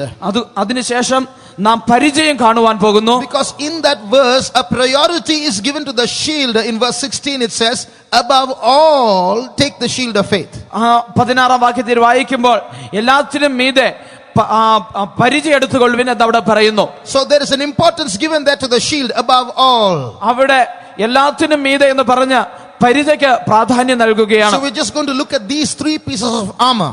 ഈ ആയുധത്തിന്റെ ഈ 3 ആയുധങ്ങൾ മാത്രം നാം കാണുവാൻ പോകുന്നു, ശ്രദ്ധിക്കുവാൻ പോകുന്നു. But keep in mind that these are not enough. We need to have the whole armor of God. എന്നാൽ മനസ്സിൽ നിങ്ങൾ കരുതിക്കൊള്ളണം, ഇത് മാത്രമല്ല നമുക്ക് ആവശ്യമുള്ളത്, നമുക്ക് ദൈവത്തിന്റെ സർവായുധ വർഗ്ഗം ആവശ്യമാണ്. Now let's look at the helmet first. ഒന്നാമതായി നമുക്ക് ശിരസ്ത്രത്തെ കാണാം. In the chart you see a picture of a Roman helmet there. ഈ ചാർട്ടിൽ ഒരു റോമൻ ശിരസ്ത്രം കാണുവാൻ കഴിയുന്നു. That's how the Romans adorned themselves and put a helmet on their head during battle. അങ്ങനെയാണ് റോമാക്കാർ യുദ്ധത്തിന് പോകുമ്പോൾ തലയിൽ ശിരസ്ത്രം അണിഞ്ഞിരുന്നത്. Here we read in this verse that the helmet in verse 17 speaks of salvation. ഇവിടെ 17-ാം വാക്യം വായിക്കുമ്പോൾ ശിരസ്ത്രം എന്നുള്ളത് രക്ഷയെ കാണിക്കുന്നു എന്ന് എഴുതിയിരിക്കുന്നു. This means that whenever you fight you should have this helmet on your head. അതിന്റെ അർത്ഥം നിങ്ങൾ യുദ്ധം ചെയ്യുമ്പോഴൊക്കെയും നിങ്ങളുടെ തലയിൽ ഈ ശിരസ്ത്രം ഉണ്ടായിരിക്കണം എന്നാണ്. This helmet is not like the helmet that you wear for a two-wheeler. ഒരു 2-വീലർ യാത്ര ചെയ്യുമ്പോൾ നിങ്ങൾ ഉപയോഗിക്കുന്ന ഹെൽമെറ്റ് പോലെ അല്ല ഈ ശിരസ്ത്രമായിരിക്കുന്നത്. When you're not riding on a helmet, on a two-wheeler, you remove your helmet. നിങ്ങൾ ഒരു ഇരുചക്ര വാഹനം ഓടിക്കാതെ ഇരിക്കുമ്പോൾ ആ ഹെൽമെറ്റ് ആ ശിരസ്ത്രം എടുത്ത് മാറ്റി വെക്കുന്നു. But you and I, whenever we are even if we are sleeping or waking or listening or praying or talking, we are always in a battlefield. Life itself is a battle, and therefore we should always have this helmet on. എന്നാൽ നാം പ്രാർത്ഥിക്കുകയോ നാം ഉറങ്ങുകയോ എഴുന്നേൽക്കുകയോ ശ്രദ്ധിക്കുകയോ എന്ത് ചെയ്യുകയോ ചെയ്തുകൊണ്ടിരിക്കുമ്പോൾ ഓർത്തുകൊള്ളണം, നമ്മുടെ ജീവിതം എന്നുള്ളത് മുഴുവനും ഒരു യുദ്ധമാണ്. അതുകൊണ്ട് ഓരോ സമയത്തും ഈ ശിരസ്ത്രം തലയിൽ തന്നെ ഉണ്ടായിരിക്കണം. So there's no part of our life where we can say, now it's a rest time, so I can remove this helmet and keep it down. അതുകൊണ്ട് നമ്മുടെ ജീവിതത്തിന്റെ ഒരു ഭാഗത്തും ഇത് വിശ്രമത്തിന്റെ സമയമാണ്, അതുകൊണ്ട് ശിരസ്ത്രം ആവശ്യമില്ല എന്ന് പറഞ്ഞ് നമുക്കത് മാറ്റിവെക്കുവാൻ കഴിയുകയില്ല. In other words, salvation should be an experience that we have throughout our life. മറ്റൊരു വിധത്തിൽ പറഞ്ഞാൽ രക്ഷ എന്നുള്ളത് നമ്മുടെ മുഴു ജീവിതത്തിലും നമുക്ക് ഉണ്ടായിരിക്കേണ്ട ഒരു അനുഭവമാണ്. Doctrinally we speak of salvation in a certain way. ഉപദേശപരമായി രക്ഷയെക്കുറിച്ച് നാം ചില പ്രത്യേക കാര്യങ്ങളൊക്കെ പറയാറുണ്ട്. We have to repent of our sins and confess all our sins, and then we have to accept Jesus Christ as our personal savior. നാം നമ്മുടെ പാപങ്ങളൊക്കെ ഏറ്റുപറഞ്ഞ് അവയെ ഉപേക്ഷിക്കണം, യേശുവിനെ നമ്മുടെ വ്യക്തിപരമായ രക്ഷിതാവായി നാം സ്വീകരിക്കണം. But I am going to define salvation in another way. എന്നാൽ രക്ഷയെ മറ്റൊരു വിധത്തിൽ ഞാൻ വ്യാഖ്യാനിക്കുവാൻ ആഗ്രഹിക്കുന്നു. It's the same thing but in another way. അതേ കാര്യം തന്നെയാണ്, എന്നാൽ മറ്റൊരു വിധത്തിൽ. Salvation is clinging to Jesus all the time. രക്ഷ എന്ന് പറഞ്ഞാൽ എപ്പോഴും യേശുവിനോട് പറ്റിച്ചേരുന്ന അനുഭവമാണ്. It's the realization that without Jesus you're living a dangerous life. യേശുവില്ലാതെ ജീവിക്കുമ്പോൾ അത് അപകടകരമായ ഒരു ജീവിതമാണ് എന്നുള്ള യാഥാർത്ഥ്യം മനസ്സിലാക്കുന്നതാണത്. For example, ഉദാഹരണമായി, suppose there is a rope between 2 mountains. 2 പർവ്വതങ്ങൾ തമ്മിൽ ഒരു കയർ കെട്ടിയിട്ടുണ്ട് എന്ന് കരുതുക. And you are holding, and you are in the center of that rope and holding onto it. നിങ്ങൾ ആ കയറിന്റെ നടുക്ക് കരം പിടിച്ച് തൂങ്ങിക്കിടക്കുന്നു. Below you there is a valley. നിങ്ങളുടെ താഴെ ഒരു താഴ്വരയാണ്. And fire is burning there. അവിടെ നിന്ന് തീ കത്തിക്കൊണ്ടിരിക്കുന്നു. When you look down you can see snakes there in the fire. നിങ്ങൾ താഴേക്ക് നോക്കുമ്പോൾ ആ തീയുടെ മധ്യേ പാമ്പുകൾ എഴയുന്നത് കാണാം. Now if that's the situation, how will you hold on to that rope?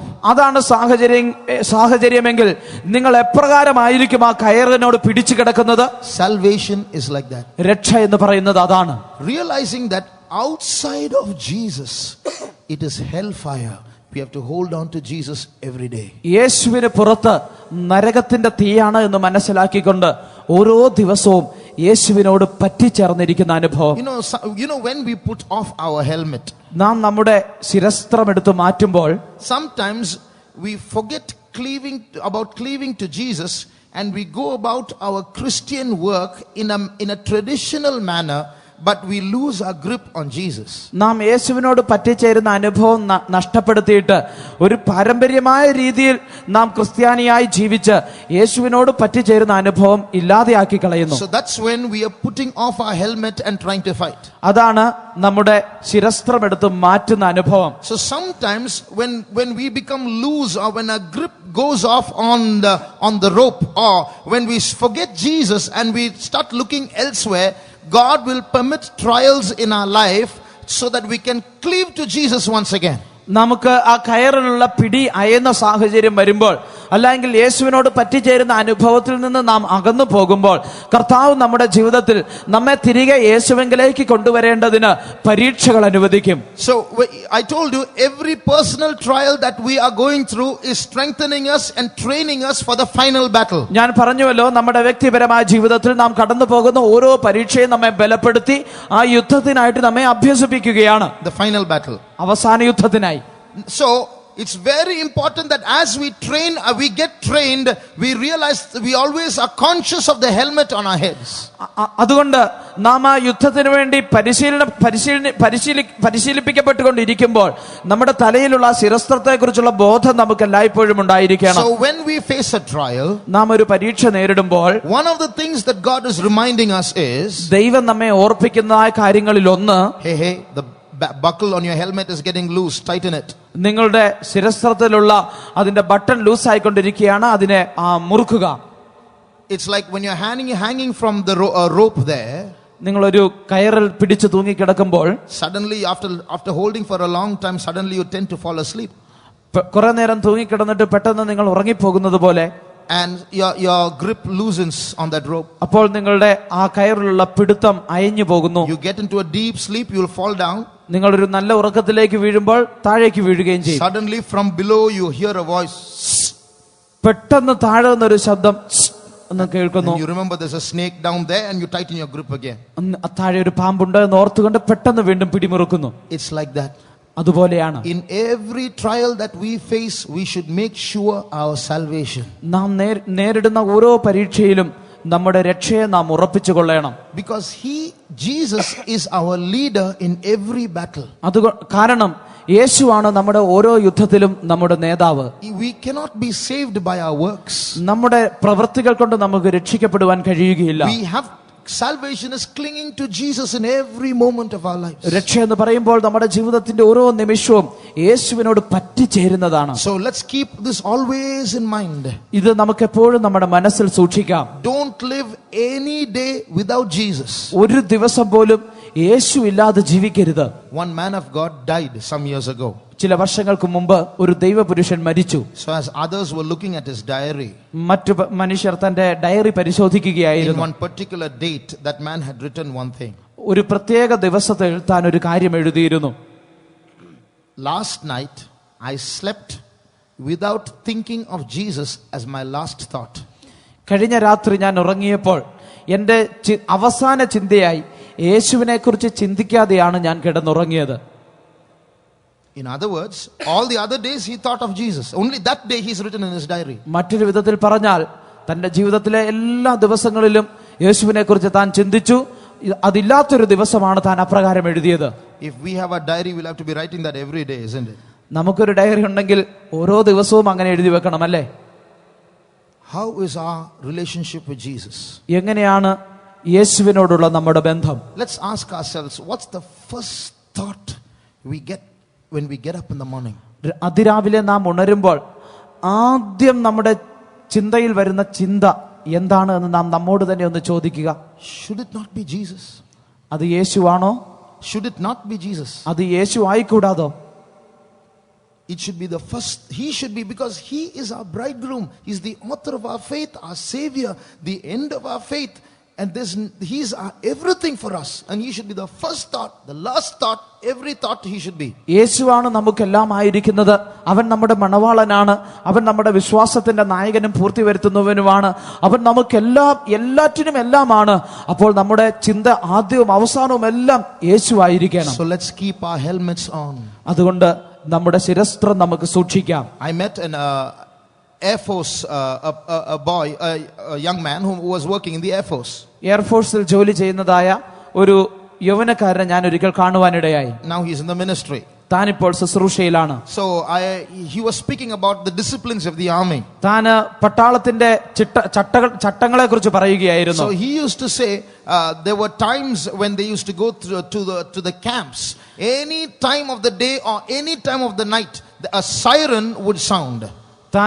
താൻ ഇപ്രകാരമാണ് പറഞ്ഞത്, രാത്രിയിലോ പകലോ ഏതു നേരത്തും അവർ ക്യാമ്പിലായിരിക്കുമ്പോൾ ഒരു സൈറൻ കേട്ടേക്കാം.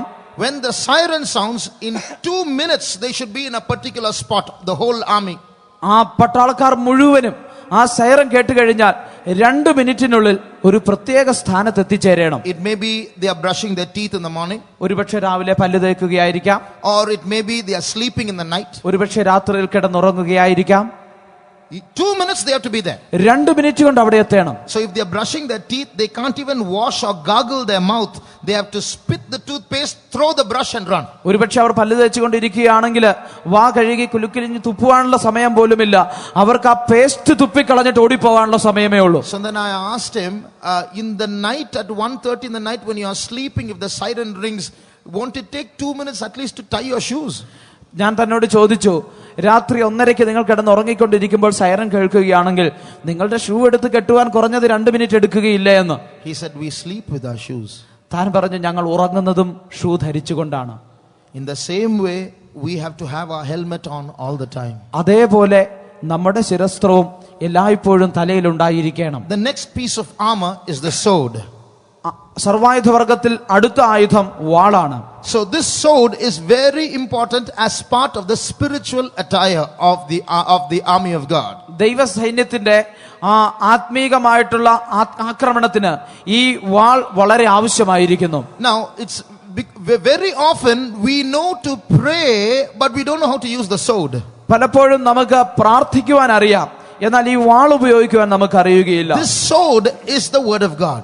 ഈ വാൾ എന്നുള്ളത് ദൈവവചനമാണ്. But we pray when the enemy comes, but we don't use the word of God against the enemy. നാം ശത്രു വരുമ്പോൾ നാം പ്രാർത്ഥിക്കാറുണ്ട്, എന്നാൽ ദൈവവചനം അവന് വിരോധമായി ഉപയോഗിക്കാറില്ല. Sometimes when people are going through problems, when believers come and say, please pray for me, I've been praying for many days, nothing is happening. I ask them, you prayed, did you rebuke the devil? ചിലപ്പോൾ വിശ്വാസികൾ അവരുടെ പ്രശ്നങ്ങളുമായി കടന്നു വന്ന് പ്രാർത്ഥിക്കുവാൻ ആവശ്യപ്പെടാറുണ്ട്. എനിക്കിന്ന പ്രശ്നമുണ്ട്, അനേക ദിവസങ്ങളായി ഞാൻ പ്രാർത്ഥിക്കുന്നു, ഞാൻ ഇത്ര ദിവസം പ്രാർത്ഥിച്ചിട്ട് യാതൊരു പ്രയോജനവുമില്ല എന്ന് പറയുമ്പോൾ ഞാൻ അവരോട് ചോദിക്കും, നിങ്ങൾ പ്രാർത്ഥിക്കും, എന്നാൽ ദൈവത്തിന്റെ വചനം നിങ്ങൾ ഉപയോഗിച്ചോ? Did you use the word of God and rebuke the devil? നിങ്ങൾ ദൈവവചനം ഉപയോഗിച്ച് പിശാചിനെ ശാസിച്ചുവോ? That they have failed to do. അത് ചെയ്യുവാൻ അവർ പരാജയപ്പെടുന്നു. So quite often we say, Lord, help me, protect me, save me, but we forget that we already have a sword in our hearts, in our hands to strike at the enemy. പലപ്പോഴും നാം കർത്താവേ എന്നെ രക്ഷിക്കണമേ, സൂക്ഷിക്കണമേ, പരിപാലിക്കണമേ എന്നൊക്കെ പറയാറുണ്ട്. എന്നാൽ നമുക്ക് ശത്രുവിനെതിരെ ഉപയോഗിക്കേണ്ടതിന് നമ്മുടെ കരങ്ങളിൽ ഒരു വാളുണ്ട് എന്നുള്ള കാര്യം നാം പലപ്പോഴും മറന്നുപോകുന്നു. Now read that verse in Ephesians chapter 6 verse 17. എഫേസ്യ ലേഖനം 6-ാം അധ്യായത്തിന്റെ 17-ാം വാക്യത്തിൽ വായിക്കാം. രക്ഷ എന്ന ശിരസ്ത്രവും ദൈവവചനം എന്ന ആത്മാവിന്റെ വാളും കൈക്കൊള്ളുവിൻ. And take the helmet of salvation and the sword of the Spirit, which is the word of God. Now, although the sword is called the word of God, you and I must realize it's not your sword or my sword, it's the Spirit's sword. അവിടെ വാള് ദൈവവചനമാണ് എന്ന് പറഞ്ഞിരിക്കുന്നെങ്കിൽ തന്നെയും ഞാനും നിങ്ങളും മനസ്സിലാക്കേണ്ടതായ ഒരു കാര്യമുണ്ട്, അത് എന്റെയോ നിങ്ങളുടേതോ വാളല്ല, അത് ആത്മാവിന്റെ വാളാണ്. So it's the Spirit's sword that is given in our hands, so you have to use it by the guidance of the Spirit. അത് ആത്മാവിന്റെ വാളാണ് നമ്മുടെ കരങ്ങളിൽ തന്നിരിക്കുന്നത്, നാം അത് ആത്മാവിന്റെ നടത്തിപ്പിനനുസരിച്ച് വേണം ഉപയോഗിക്കുവാൻ. So in the warfare, when we fight against the adversary, it's not just bringing into memory any verse that we know from the Bible and quoting against the adversary. It's a word which the Spirit will put into our hearts, which we have to use against the adversary. നാം ശത്രുവിനെതിരെ പോരാടുമ്പോൾ നാം വേദപുസ്തകം വായിച്ചിരിക്കുന്ന നിമിത്തം നമുക്ക് ഓർമ്മ വരുന്ന ഏതെങ്കിലും ഒരു വാക്യമെടുത്ത് ശത്രുവിനെതിരെ പ്രയോഗിക്കുക എന്നുള്ളതല്ല, ദൈവത്തിന്റെ ആത്മാവ് നമ്മുടെ ഉള്ളിൽ തരുന്ന അതേ വചനമാണ് ശത്രുവിന് വിരോധമായി ഉപയോഗിക്കേണ്ടത്. That's called the sword of the Spirit, and that word will slay the enemy. അതാണ് ആത്മാവിന്റെ വാളെന്ന് പറഞ്ഞിരിക്കുന്നത് ആ വാക്ക് ശത്രുവിനെ ഛേദിച്ചു കളയും. They overcame him by the blood of the lamb and by the word of their testimony. അവർ കുഞ്ഞാടിന്റെ രക്തത്താലും അവരുടെ സാക്ഷ്യവചനത്താലും അവനെ ജയിച്ചു. When Jesus faced 3 temptations, യേശു 3 പരീക്ഷ നേരിട്ടപ്പോൾ every time he used the word. ഓരോ പ്രാവശ്യവും അവൻ വചനമാണ് പറഞ്ഞത്. It is written, it is written, it is written. താൻ പറഞ്ഞത് ഇപ്രകാരം എഴുതിയിരിക്കുന്നു, ഇപ്രകാരം എഴുതിയിരിക്കുന്നു, ഇപ്രകാരം എഴുതിയിരിക്കുന്നു എന്ന്. So that's how we have to use the word against the adversary. അങ്ങനെയാണ് നാം ശത്രുവിനെതിരെ നാം ദൈവവചനം ഉപയോഗിക്കേണ്ടത്. Many times in our conflicts we don't do that. പലപ്പോഴും നമ്മുടെ പോരാട്ടത്തിൽ നാം അത് ചെയ്യാറില്ല. If we are invited to go to a place, we should not go. നാം ഒരു സ്ഥലത്ത് പോകുവാൻ നമ്മെ ക്ഷണിക്കുന്നുവെങ്കിൽ നാം പോകരുത്. Supposing our friends are calling us to a party or to a movie. നമ്മുടെ കൂട്ടുകാർ നമ്മെ ഒരു പാർട്ടിക്കോ അല്ലെങ്കിൽ ഒരു സിനിമയ്ക്കോ നമ്മെ വിളിക്കുന്നുവെങ്കിൽ, or maybe there is a commitment for us to go to have a drink, have some liquor with someone. മറ്റ് ആരോടെങ്കിലും ചേർന്ന് അല്പം മദ്യപിക്കുവാൻ നാം ഏറ്റുപോയി എന്ന് കരുതുക. So when that invitation comes, അങ്ങനെയുള്ള ഒരു ക്ഷണം നമുക്ക് വരുമ്പോൾ, very often what's our answer to such people? പെട്ടെന്ന് നാം അവരോട് പറയാറുള്ള ഉത്തരം എന്താണ്? Young people will say, my mummy and daddy won't allow me, or they will say my pastor won't allow me. Believers will say our church, we don't go to such things, and so on. സാധാരണ യൗവനക്കാർ പറയാറുണ്ട്, എന്റെ പപ്പായും മമ്മിയും എന്നെ അതിന് അനുവദിക്കുകയില്ല, അല്ലെങ്കിൽ ഞങ്ങളുടെ pastor അതിന് സമ്മതിക്കുകയില്ല. വിശ്വാസികൾ പറയാറുണ്ട്, ഞങ്ങളുടെ സഭ അതിന് അനുവദിക്കുകയില്ല എന്നൊക്കെ. But that's not the answer. എന്നാൽ അതല്ല അതിന്റെ ഉത്തരം. The answer is the word of God does not permit me. ദൈവത്തിന്റെ വചനം എന്നെ അനുവദിക്കുന്നില്ല എന്നാണ് ഉത്തരം. My lifestyle is according to the word of God, and the word of God tells me not to live by these things, so I will not come. എന്റെ ജീവിത രീതി ദൈവവചനത്തിന് അനുസൃതമാണ്. അത് ആ ദൈവവചനം ഈ കാര്യങ്ങൾ ചെയ്യുവാൻ എന്നെ അനുവദിക്കുന്നില്ല. So when you say mummy and daddy are not allowing me, pastor is not allowing me, in my church they won't allow me, it means I want to go but they are not allowing me. എന്റെ മാതാപിതാക്കൾ എന്നെ അനുവദിക്കുന്നില്ല, pastor അനുവദിക്കുന്നില്ല, സഭ അനുവദിക്കുന്നില്ല എന്ന് പറയുമ്പോൾ അതിന്റെ അർത്ഥം എനിക്ക് പോകുവാൻ ആഗ്രഹമുണ്ട്, എന്നാൽ അവർ അനുവദിക്കുന്നില്ല. That's the answer. When we use the word of God should come in definite terms. നാം ദൈവത്തിന്റെ വചനം ഉപയോഗിക്കുമ്പോൾ അത് വ്യക്തതയോടെ ആയിരിക്കണം. When the serpent was speaking to Eve, ഹവ്വായോട് സർപ്പം സംസാരിച്ചപ്പോൾ, the tone in which she spoke was inviting another answer from the serpent. താൻ സംസാരിച്ച രീതി എന്നുള്ളത് പാമ്പിൽ നിന്ന് മറ്റൊരു ഉത്തരം പ്രതീക്ഷിക്കുന്ന രീതിയിലായിരുന്നു. When the serpent told her, you see how sweet that fruit is. ആ ഫലം എത്ര മാധുര്യമേറിയത് എന്ന് സർപ്പം പറഞ്ഞപ്പോൾ, then she said, yeah, but the Lord has told us that we should not even touch it, and we will die if we eat, In other words, I'm little attracted, but God has told me not to do it, എന്നാൽ ഹവ്വ പറഞ്ഞത്, അതെ, പക്ഷേ ദൈവം അത് ഭക്ഷിക്കരുത് ഞങ്ങളോട് പറഞ്ഞിട്ടുണ്ട്. മറ്റൊരു വിധത്തിൽ പറഞ്ഞാൽ, എനിക്ക് കഴിക്കണമെന്ന് ആഗ്രഹമുണ്ട്, പക്ഷെ ദൈവം അനുവദിച്ചിട്ടില്ല. That's when the serpent said something else and attracted her even more. അപ്പോഴാണ് പാമ്പ് മറ്റു ചില കാര്യങ്ങൾ പറഞ്ഞ് തന്നെ വീണ്ടും ആകർഷിച്ചത്. What should she have done? താൻ എന്തായിരിക്കണം ചെയ്തിരിക്കേണ്ടത്? God has told me not to eat this fruit. He has told me the day I eat it, I will die. So I will not eat it. And she should have walked out of that place. ദൈവം എന്നോട് ഇത് ഭക്ഷിക്കരുത് എന്ന് പറഞ്ഞിട്ടുണ്ട്. ദൈവം പറഞ്ഞിരിക്കുന്നത് ഇത് തിന്നുന്ന നാളിൽ നീ മരിക്കുമെന്നാണ്. അതുകൊണ്ട് എനിക്കിത് ഭക്ഷിക്കേണ്ട എന്ന് പറഞ്ഞ് താൻ അവിടെ വിട്ട് പുറത്തു പോകണമായിരുന്നു. With that statement, she should have ended the conversation and walked out of that scene. ആ പ്രസ്താവനയോടുകൂടി താൻ ആ സംസാരം അവസാനിച്ച് ആ സ്ഥലത്ത് നിന്ന് പുറപ്പെട്ടു പോകണമായിരുന്നു. So we should use the word of God as a sword.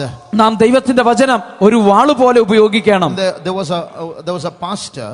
ഒരിക്കൽ ഒരു പാസ്റ്റർ ഉണ്ടായിരുന്നു. Once he was asked to drive out a demon from a particular woman. ഒരു സ്ത്രീയിൽ നിന്ന് ഒരു പിശാചിനെ പുറത്താക്കുവാൻ ഒരിക്കൽ തന്നോട് ആവശ്യപ്പെട്ടു. So when he stepped into that house, that woman was standing in a corner. താൻ ആ ഭവനത്തിലേക്ക് പ്രവേശിച്ചപ്പോൾ ആ സ്ത്രീ ഒരു മൂലയ്ക്ക് പോയി നിൽക്കുകയായിരുന്നു. And the demon from her told that pastor, you take one more step forward, I'll bring out all the secret sins in your life and I'll make you ashamed in public. അപ്പോൾ ആ പിശാച് തന്നിലുള്ള പിശാച് പ്രകാരം പറഞ്ഞു, നീ ഒരടി കൂടി മുമ്പോട്ട് വെച്ചാൽ നിന്നിലുള്ള എല്ലാ രഹസ്യ പാപങ്ങളും വിളിച്ചു പറഞ്ഞ് നിന്നെ ഞാൻ നാണം കെടുത്തും. one moment that pastor stood there, he couldn't take a step forward because we all have weaknesses, isn't it? We're not perfect. ഒരു നിമിഷം പാസ്റ്ററിന് മുമ്പോട്ട് പോകാൻ കഴിഞ്ഞില്ല. കാരണം നാം ആരും പൂർണ്ണരല്ലല്ലോ, നമ്മുടെയൊക്കെ ജീവിതത്തിൽ ബലഹീനതകളുണ്ടല്ലോ. Suddenly the word of God came. പെട്ടെന്ന് ദൈവവചനം വന്നു. Immediately he used it against the adversary. പെട്ടെന്ന് താനത് ശത്രുവിനെതിരെ പ്രയോഗിച്ചു. Who shall lay anything to the charge of God's elect? ദൈവം തിരഞ്ഞെടുത്തവനെ ആർ കുറ്റം ചാർത്തും? It is Christ that died. യേശുവാണ് മരിച്ചത്. It is God that justifieth. ദൈവമാണ് നീതീകരിക്കുന്നത്. With that boldness he stepped forward and she fell back. ആ ധൈര്യത്തോടെ താൻ മുമ്പോട്ട് ചുവട് വെച്ചു. ആ സ്ത്രീ വീഴുകയും ചെയ്തു. That's how we use the sword of the spirit. അങ്ങനെയാണ് ആത്മാവിന്റെ വാള് നാം ഉപയോഗിക്കേണ്ടത്. So in every battle we must learn to use the sword against the enemy. അതുകൊണ്ട് ഓരോ യുദ്ധത്തിലും ശത്രുവിന് വിരോധമായി ഈ വാൾ ഉപയോഗിക്കുവാൻ നാം പഠിക്കണം. Now we go to the next weapon.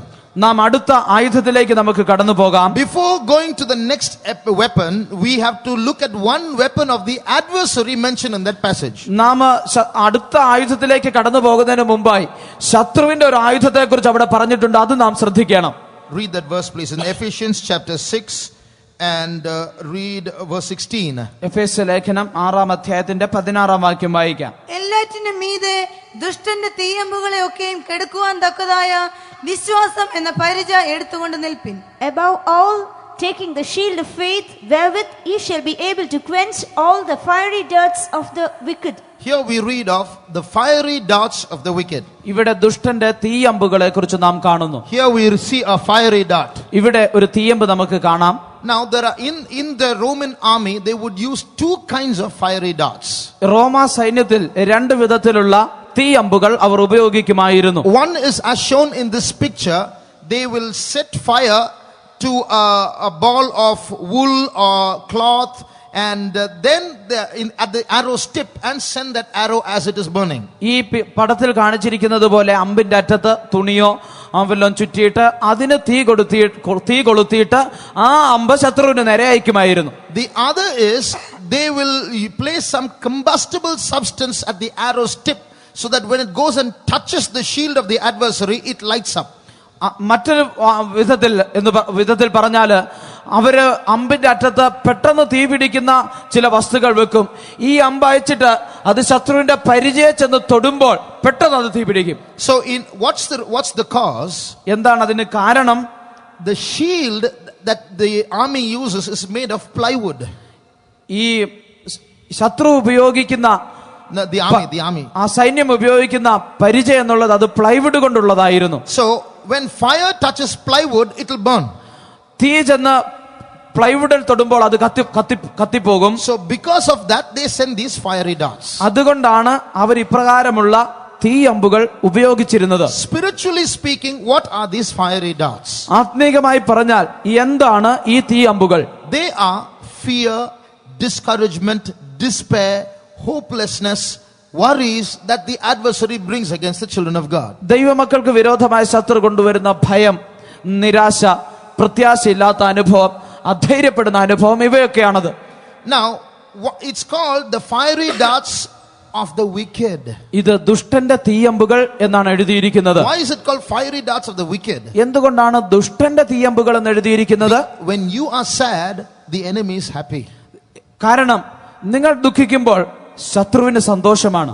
When you cry, he laughs. നിങ്ങൾ കരയുമ്പോൾ അവൻ ചിരിക്കും. When you are afraid, he is bold. നിങ്ങൾ ഭയപ്പെടുമ്പോൾ അവന് ധൈര്യമാണ്. That's why he's called a wicked one. അതുകൊണ്ടാണ് അവനെ ദുഷ്ടനെന്ന് വിളിച്ചിരിക്കുന്നത്. So when someone dies in your house, when you go into backsliding, when you are worried, when you are scared, that's when he is encouraged. നിങ്ങളുടെ ഭവനത്തിൽ ആരെങ്കിലും മരിക്കുമ്പോൾ, ആരെങ്കിലും പിന്മാറ്റത്തിലേക്കൊക്കെ പോകുമ്പോൾ ആ സമയത്താണ് അവൻ ധൈര്യപ്പെടുന്ന അല്ലെങ്കിൽ നിങ്ങൾ അധൈര്യപ്പെടുന്ന സാഹചര്യം. But in the battles of the Old Testament, എന്നാൽ പഴയ നിയമകാലത്തുള്ള യുദ്ധങ്ങളിൽ one of the commandments that God gave the warriors was don't be afraid. ദൈവം ആ പടയാളികൾക്ക് നൽകിയിരുന്ന കൽപ്പനകളിൽ ഒന്ന് ഭയപ്പെടരുത് എന്നായിരുന്നു. And for that we need faith. അതിന് വിശ്വാസം ആവശ്യമാണ്. That's why it's called the shield of faith. അതുകൊണ്ടാണ് വിശ്വാസം എന്ന പരിച എഴുതിയിരിക്കുന്നത്. Here you see two shields. ഇവിടെ രണ്ട് പരിചകൾ നിങ്ങൾക്ക് കാണാം. But these two shields are not shields used for warfare. ഈ രണ്ട് പരിചകൾ യുദ്ധത്തിന് ഉപയോഗിക്കുന്നവയല്ല. shields for warfare are different. യുദ്ധത്തിന് ഉപയോഗിക്കുന്ന പരിചകൾ വ്യത്യസ്തതയുള്ളതാണ്. Now today today's Republic Day. ഇന്ന് republic ദിനമാണല്ലോ. There will be parades in different places വിവിധ സ്ഥലങ്ങളിൽ ഇന്ന് പരേഡുകൾ നടത്തപ്പെടും. where the army displays all its greatness. ആ സൈന്യം അതിന്റെ ആ വലിപ്പമെല്ലാം ഇന്ന് പ്രദർശിപ്പിക്കുന്ന ദിവസമാണ്.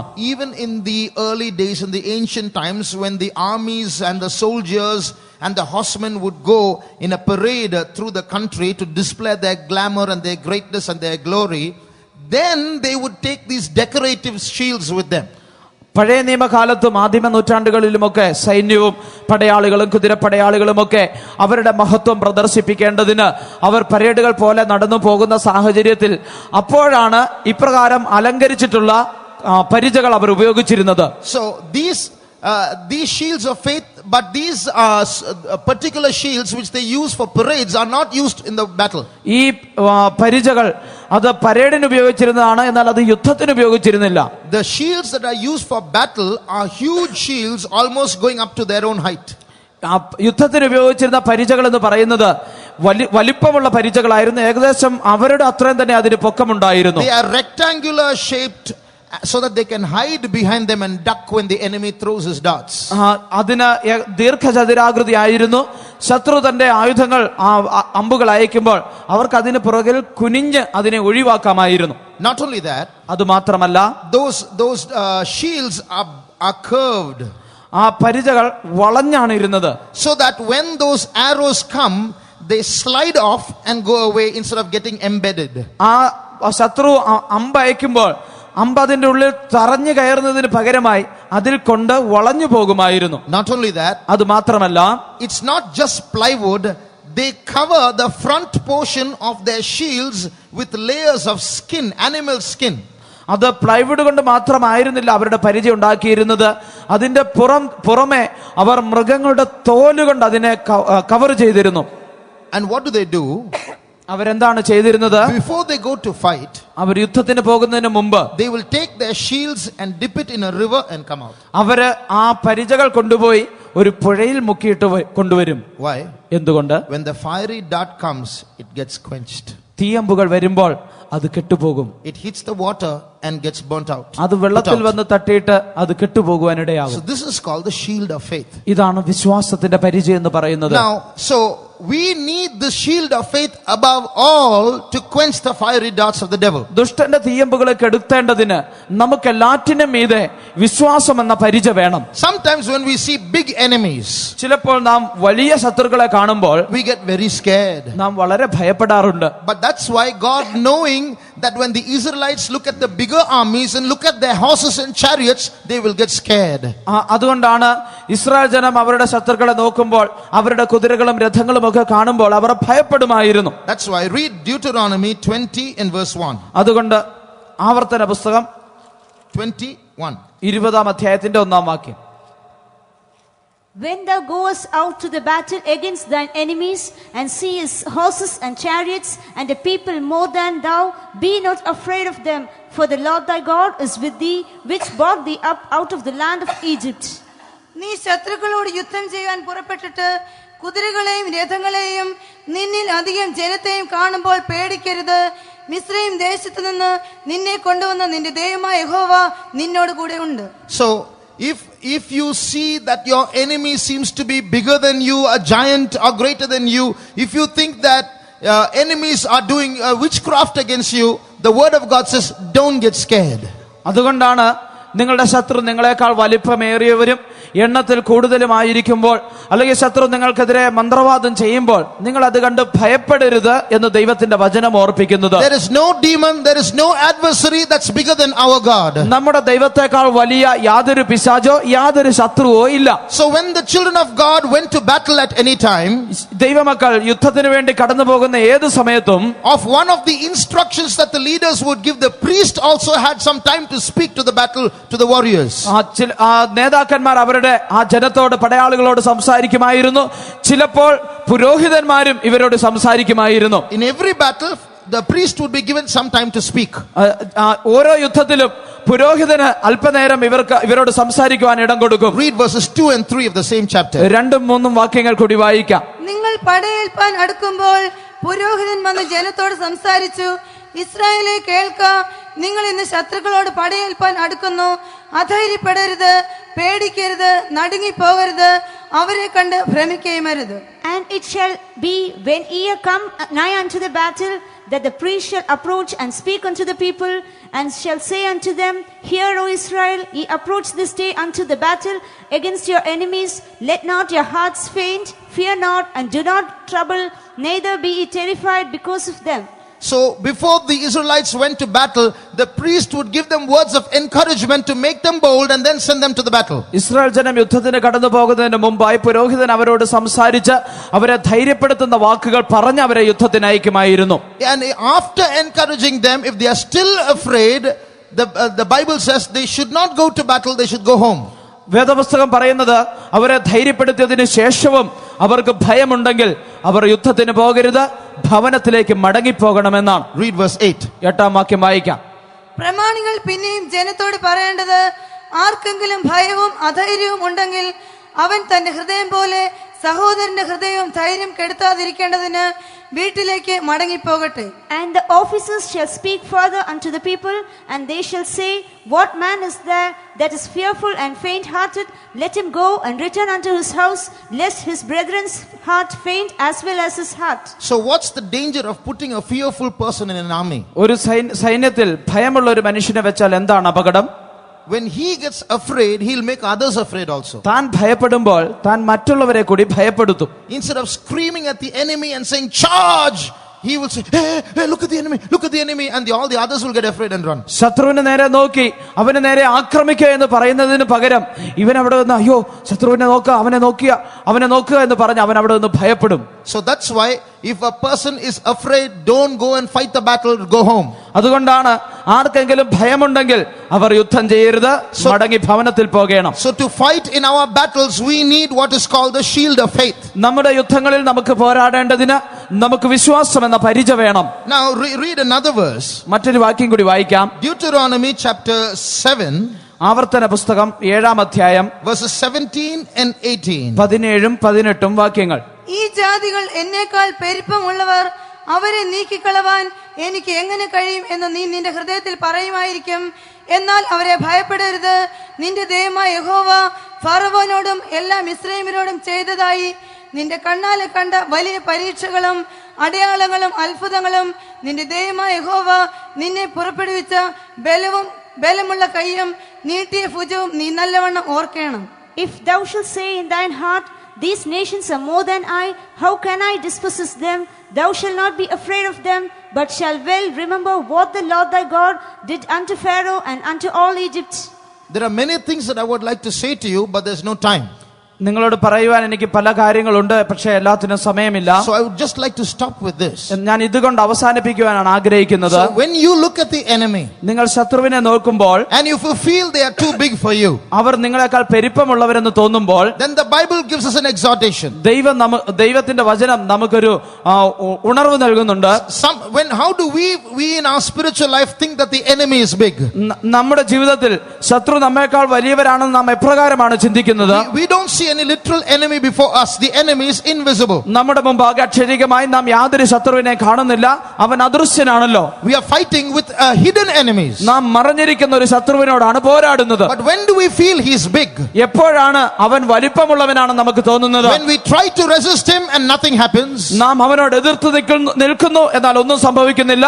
Others pray for us and still nothing happens. മറ്റുള്ളവർ നമുക്ക് വേണ്ടി പ്രാർത്ഥിക്കുന്നു, എന്നിട്ടും ഒന്നും സംഭവിക്കുന്നില്ല. 1 month, 2 months, 1 year, 2 years, 3 years, 4 years, 5 years have gone, nothing happens. ഒരു മാസം, 2 മാസം, 1 വർഷം, 2 വർഷം, 3 വർഷം, 5 വർഷം ഒന്നും സംഭവിക്കുന്നില്ല. Time is passing and the situation is getting worse and worse. സമയം കടന്നു പോകുമ്പോൾ സാഹചര്യം മോശമായിക്കൊണ്ടിരിക്കുന്നു. That's when you think this nation is stronger than I am. How shall I dispossess them? അപ്പോഴാണ് നിങ്ങൾ ചിന്തിക്കുന്നത്, ഈ ജാതി എന്നേക്കാൾ പെരുപ്പമുള്ളവർ, ഞാൻ എപ്രകാരം അവയെ കൈവശമാക്കും? But that's when we should remember something. അപ്പോഴാണ് നാം ഒരു കാര്യം ഓർക്കേണ്ടത്. Remember what God has already done for you. ദൈവം നിനക്കായി ചെയ്തിരിക്കുന്നത് നീ ഓർക്കണം. Remember what God did to Pharaoh and to the Egyptians. ഫറവോനോടും മിസ്രയീമ്യരോടും ദൈവം ചെയ്തത് ഓർക്കണം. Remember the miracles and the wonders and the signs that he performed in your early days. നിങ്ങളുടെ ആദ്യ നാളുകളിൽ ദൈവം പ്രവർത്തിച്ച അത്ഭുതങ്ങളും അടയാളങ്ങളും വീര്യപ്രവൃത്തികളും ഓർക്കണം. Remember his mighty hand and his outstretched arm when he brought you out of Egypt. തന്റെ ബലമുള്ള ഭുജവും നീട്ടിയ കരവും നിങ്ങൾ ഓർക്കണം. When you remember that, you will get boldness. He who did it for me once will do it again for me. നിങ്ങൾ അത് ഓർക്കുമ്പോൾ നിങ്ങൾക്ക് ധൈര്യം ലഭിക്കും. അന്ന് എനിക്ക് വേണ്ടി പ്രവർത്തിച്ചവൻ ഇന്നും എനിക്ക് വേണ്ടി അത് ചെയ്യും. So we as the priests of God, we are trying to tell you that you are an army of God. There might be fear inside you, but as the priests of God, we want to tell you, do not be afraid, do not be faint-hearted, neither be terrified about the enemies. നിങ്ങൾ ഒരു ദൈവത്തിന്റെ സൈന്യം എന്നുള്ള വിധത്തിൽ നിങ്ങൾ ആയിരിക്കുമ്പോൾ നിങ്ങളുടെ ജീവിതത്തിൽ ഒരുപക്ഷെ ഭയം കണ്ടേക്കാം. എന്നാൽ ദൈവത്തിന്റെ പുരോഹിതന്മാർ എന്നുള്ള നിലയിൽ ഞങ്ങൾ നിങ്ങളോട് പറയട്ടെ, നിങ്ങൾ ശത്രുവിനെ കണ്ട് ഭയപ്പെടരുത്, അധൈര്യപ്പെടരുത്. Other people might make statements of fear that might instill fear in you. മറ്റുള്ളവർ ഒരുപക്ഷെ ഭയപ്പെടുത്തുന്ന വാക്കുകൾ പറഞ്ഞ് നിങ്ങളുടെ ഉള്ളിൽ ഭയം കുത്തിവെച്ചേക്കാം. But I want to tell you that the word of God is more powerful than all those statements. എന്നാൽ ഞാൻ നിങ്ങളോട് പറയട്ടെ, ദൈവത്തിന്റെ വചനം അതിനേക്കാൾ എല്ലാറ്റിനേക്കാളും ശക്തിയുള്ളതാണ്. So this is the time when we have to build up our faith and not listen to the words of men. നാം മനുഷ്യരുടെ ശബ്ദം ശ്രവിക്കാതെ ദൈവത്തിന്റെ വചനത്തിന് ഇടം കൊടുക്കേണ്ട നാളുകളാണിത്. Normally, what is the normal human being think?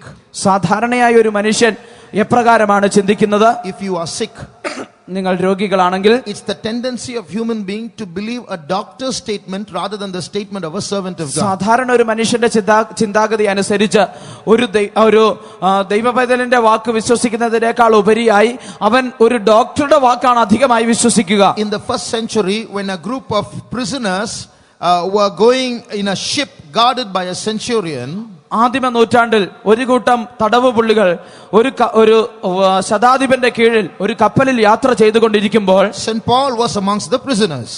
വിശുദ്ധ പൗലോസ് തടവുകാരുടെ കൂടെ ഉണ്ടായിരുന്നു. The ship met with a storm. ഒരു കപ്പലിന് വിരോധമായ ഒരു കൊടുങ്കാറ്റടിച്ചു. Paul said, this ship is going to sink. പൗലോസ് പറഞ്ഞു, കപ്പല് മുങ്ങുവാൻ പോകുന്നു. The captain said, no, I've been here through this all the time, nothing's going to happen. ഉടനെ ആ കപ്പലിന്റെ ക്യാപ്റ്റൻ പറഞ്ഞത്, ഞാൻ അനേക വർഷങ്ങളായിട്ട് ഇതൊക്കെ കണ്ടതാണ്, കപ്പല് മുങ്ങുകയില്ല. And the centurion, the Bible says, the centurion listened to the captain rather than Paul. വേദപുസ്തകം പറയുന്നത് ശതാധിപൻ പൗലോസ് പറഞ്ഞതിനേക്കാൾ മാലുമിയുടെയും കപ്പലുടമസ്ഥന്റെയും വാക്ക് അധികം വിശ്വസിച്ചു. Why?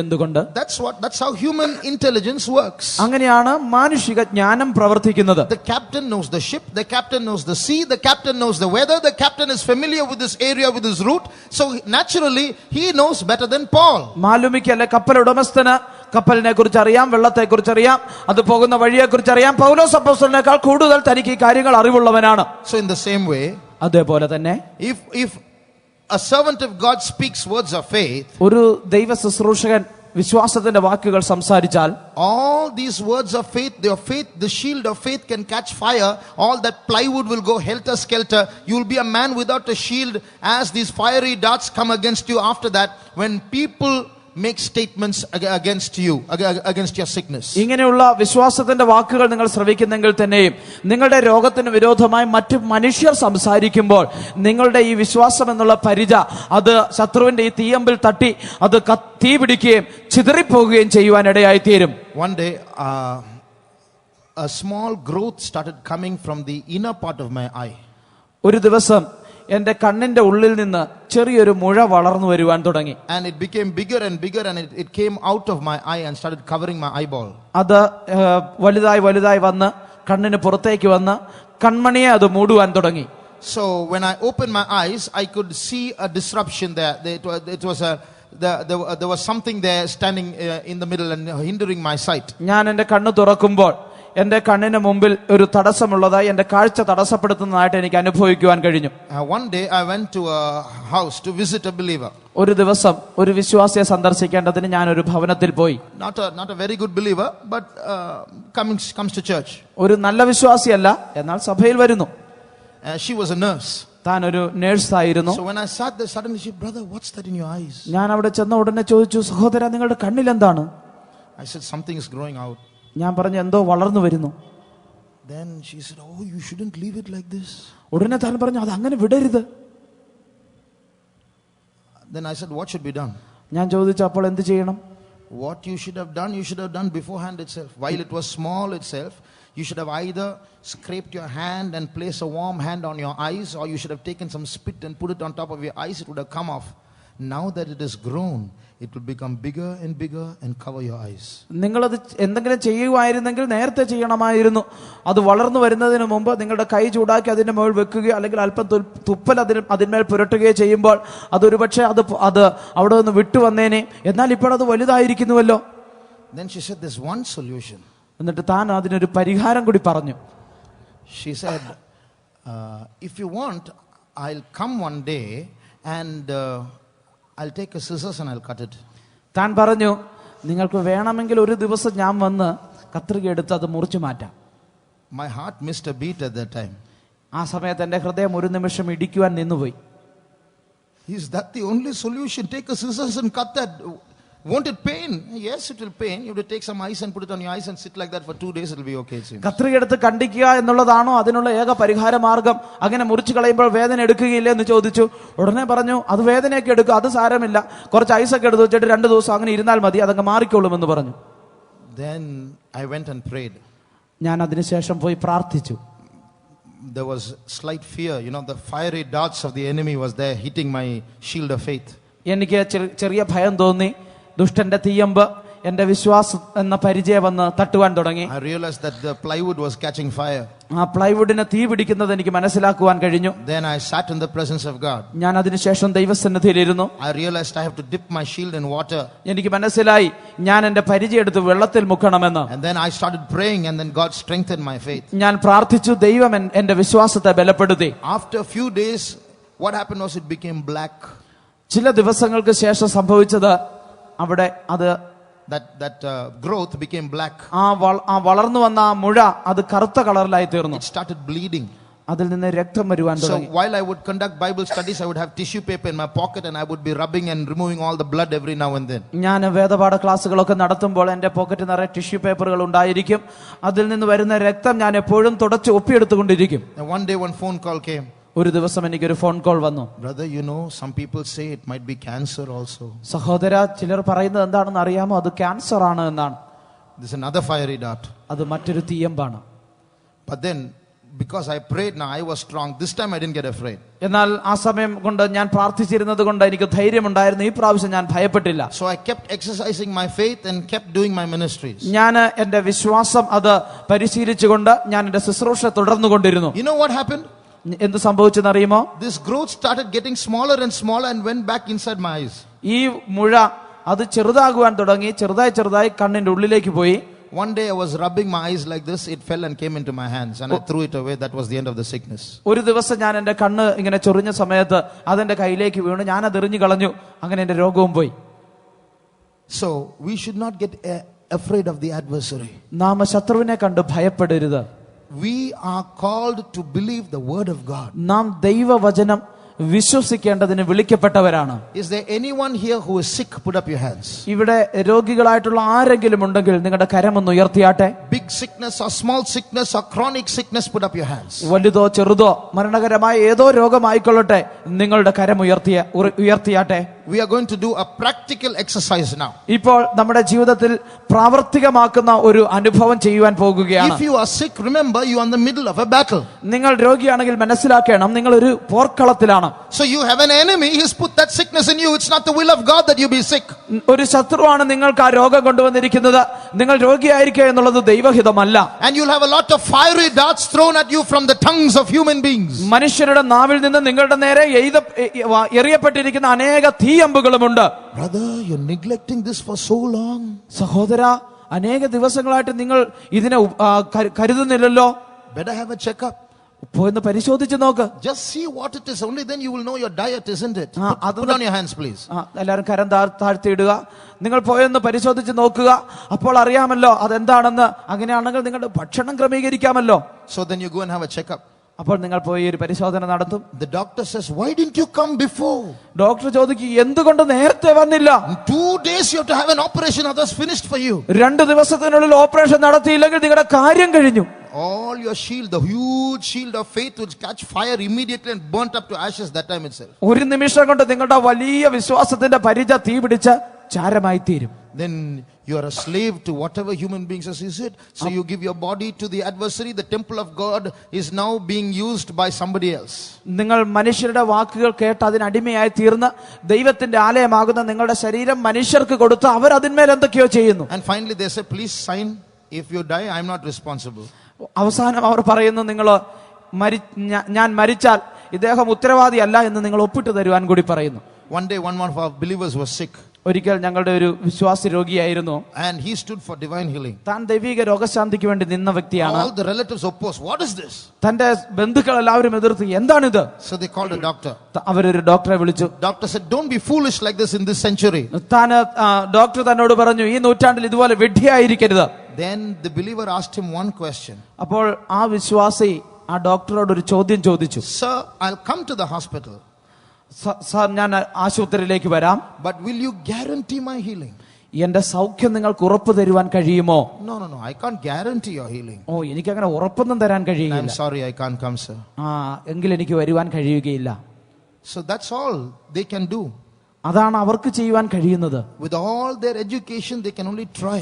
അവരുടെ വിദ്യാഭ്യാസം എല്ലാം കൊണ്ട് അവർക്ക് പരിശ്രമിക്കാം. But you have a God who doesn't try, he can do.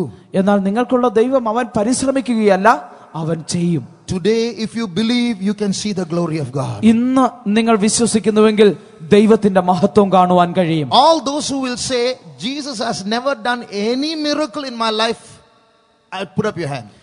യേശു എന്റെ ജീവിതത്തിൽ ഇതുവരെ ഒരത്ഭുതം പോലും ചെയ്തിട്ടില്ല എന്ന് പറയുന്ന ആരെങ്കിലും ഉണ്ടെങ്കിൽ കരമൊന്നുയർത്താമോ? Those who say Jesus has done at least one miracle in my life, put up your hand. യേശു കുറഞ്ഞത് ഒരു അത്ഭുതമെങ്കിലും എന്റെ ജീവിതത്തിൽ ചെയ്തിട്ടുണ്ട് എന്ന് പറയുന്നവരൊന്ന് കരമുയർത്താമോ? Hallelujah. Hallelujah. Now what does the Bible say? എന്താണ് വേദപുസ്തകം പറയുന്നത്? When you go to fight against enemies that seem to be more powerful than you, നിങ്ങളെക്കാൾ ശക്തരെന്ന് നിങ്ങൾക്ക് തോന്നുന്ന ശത്രുവിനെതിരെ നിങ്ങൾ യുദ്ധം ചെയ്യുവാൻ പോകുമ്പോൾ think back on those miracles. ആ അത്ഭുതങ്ങളെ നിങ്ങൾ ധ്യാനിക്കണം. Think back on what God has already done for you. ദൈവം നിങ്ങൾക്ക് വേണ്ടി നേരത്തെ ചെയ്തിട്ടുള്ള കാര്യങ്ങൾ ഓർക്കണം. Remember, your Redeemer has not grown old. ഓർക്കുക, നിങ്ങളുടെ രക്ഷകൻ, നിങ്ങളുടെ വീണ്ടെടുപ്പുകാരൻ അവന് പ്രായമായിട്ടില്ല. Your God is still powerful, the same yesterday, today and forever. നിങ്ങളുടെ ദൈവം ഇന്നലെയും ഇന്നും എന്നേക്കും ശക്തൻ തന്നെയാണ്. Your God's power is still the same. നിങ്ങളുടെ ദൈവത്തിന്റെ ശക്തി ഇന്നും മാറ്റമില്ലാത്തതാണ്. The God of the Israelites who redeemed them from Egypt is our God too. ഇസ്രായേലിനെ മിസ്രൈമിൽ നിന്ന് വീണ്ടെടുത്തവനായ ദൈവമാണ് നമ്മുടെയും ദൈവം. The God of the first century is the God of this century too. ആദ്യ നൂറ്റാണ്ടിലെ ദൈവം തന്നെയാണ് ഈ നൂറ്റാണ്ടിലെയും ദൈവം. If you believe this, നിങ്ങൾ ഇത് വിശ്വസിക്കുന്നുവെങ്കിൽ close your eyes. നിങ്ങളുടെ കണ്ണുകളെ അടയ്ക്കാം. Today we are going to exercise our faith. ഇന്ന് നമ്മുടെ വിശ്വാസം നാം പരിശീലിക്കുവാൻ പോകുകയാണ്. Think of all that Jesus has already done for you. യേശു നിങ്ങൾക്ക് വേണ്ടി ഇതുവരെ ചെയ്തിട്ടുള്ള കാര്യങ്ങൾ നിങ്ങൾ ഓർക്കുക. Did you not lift up your hands just now and say that Jesus has done miracles in your life? ഇപ്പോഴല്ലയോ നിങ്ങളുടെ കരങ്ങളെ ഉയർത്തി യേശു നിങ്ങളുടെ ജീവിതത്തിൽ അത്ഭുതങ്ങൾ ചെയ്തിട്ടുണ്ടോ എന്ന് നിങ്ങൾ പറഞ്ഞത്? Now before we experience the power of God in our bodies, നമ്മുടെ ശരീരത്തിൽ ദൈവത്തിന്റെ ശക്തി നാം അനുഭവിക്കുന്നതിന് മുമ്പായി we are going to thank God for what he's already done for us. ദൈവം നമുക്ക് വേണ്ടി നേരത്തെ തന്നെ ചെയ്തിരിക്കുന്ന കാര്യങ്ങൾക്കായി നാം അവന് നന്ദി പ്രകാശിപ്പിക്കുവാൻ We are പോകുകയാണ്. going to lift up our hands and offer our gratitude to God for what he's already done for us. ദൈവം നമുക്ക് വേണ്ടി ഇതുവരെ ചെയ്തിരിക്കുന്ന കാര്യങ്ങൾക്കായി നാം കരമുയർത്തി അവന് നന്ദി ചെലുത്തുവാൻ പോകുന്നു. Let us lift up our hands നമ്മുടെ കരങ്ങളെ നമുക്ക് ഉയർത്താം. from the depth of our hearts. നമ്മുടെ ഹൃദയത്തിന്റെ ആഴത്തിൽ നിന്ന് Let's start giving God thanks for what he's done for us. ദൈവം നമുക്ക് വേണ്ടി ചെയ്തതിനു വേണ്ടി നാം അവനെ സ്തുതിക്കുവാൻ തുടങ്ങിയാട്ടെ. With the grateful God, say thank you for what he's already done for us. ദൈവം എനിക്ക് ചെയ്തു തന്ന ഇതുവരെ ചെയ്തതിനായി നന്ദിയോടെ സ്തോത്രം എന്ന് പറഞ്ഞോട്ടെ. Thank you, Jesus. Thank you, Lord. Thank you, Lord. Thank you, Jesus. Thank you, Savior. Thank you, Savior. Thank you, Lord. We thank you, Lord. We thank you, Jesus. We thank you, Jesus. Praise you, Lord.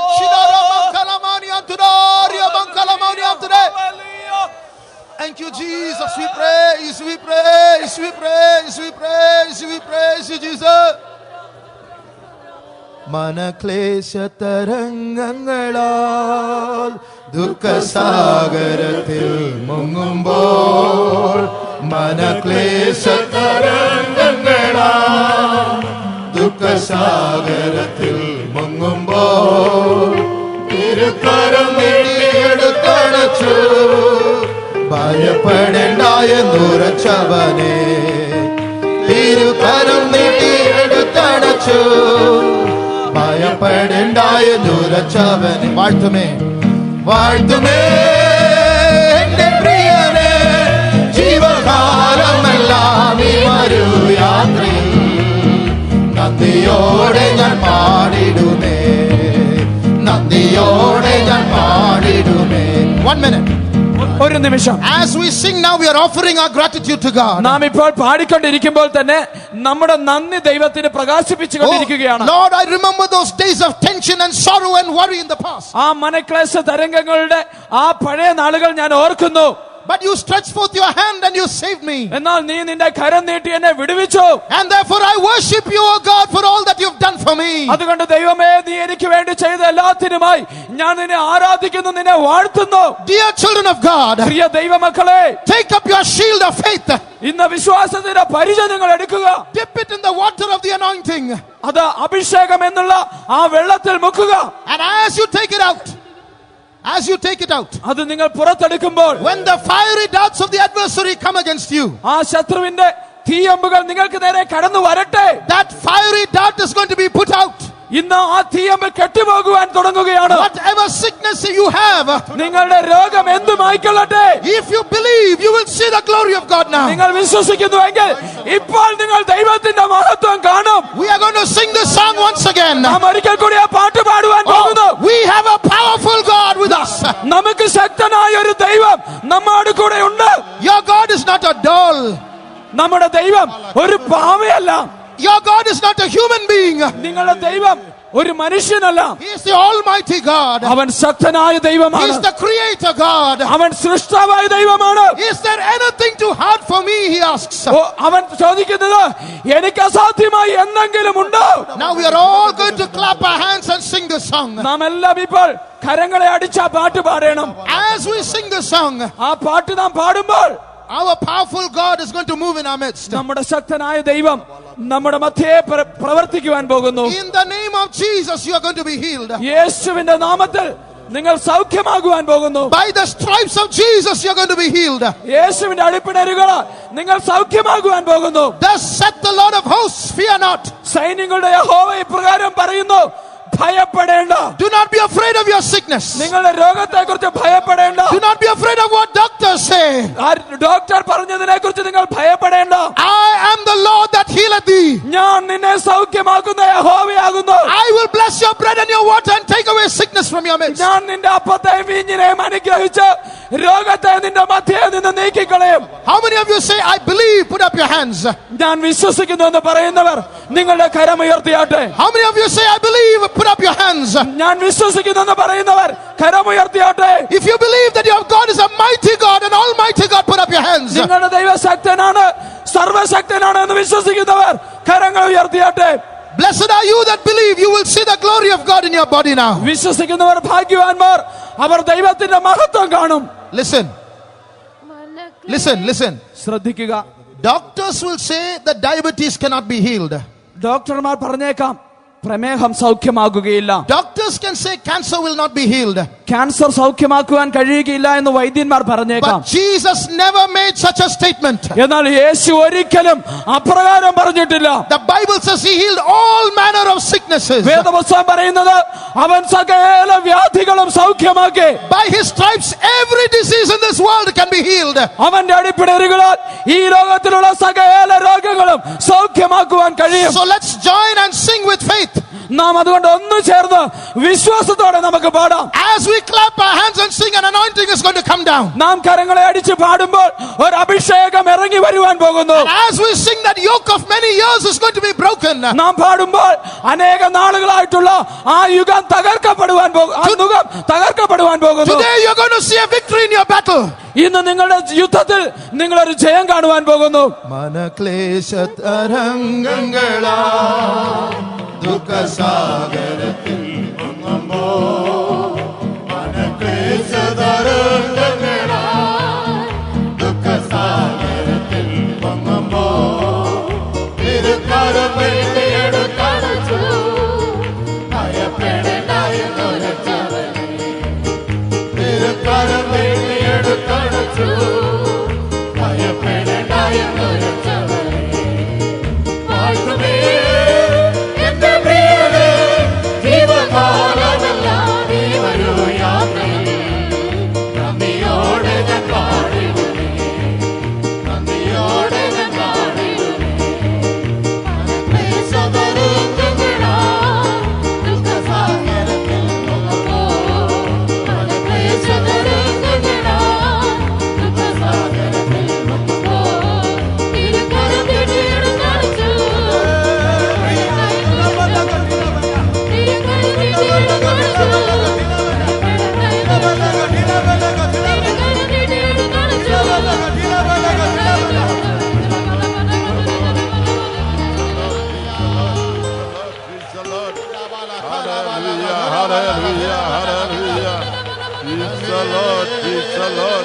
the Lord. Hallelujah. Amen, amen, amen, amen. Amen. Hallelujah, hallelujah, hallelujah. Hallelujah, hallelujah, hallelujah. Hallelujah, hallelujah, hallelujah. Jesus, preach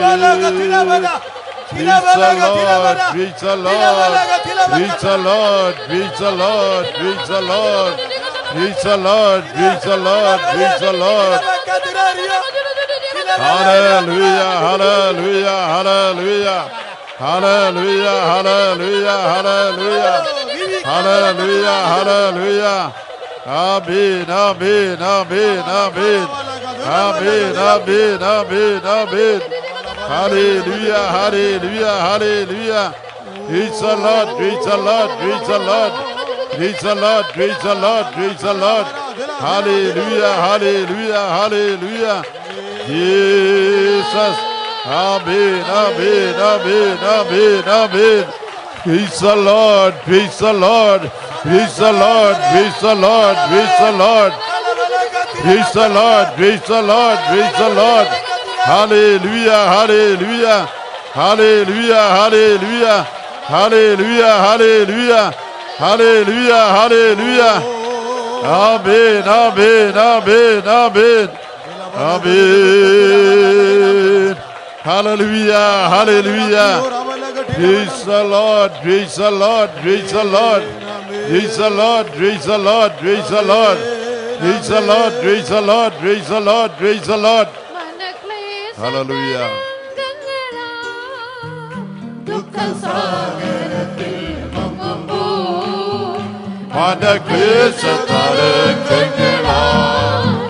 ദുഃഖസാഗരത്തിൽ കരം വീശിയെടുത്തടച്ചു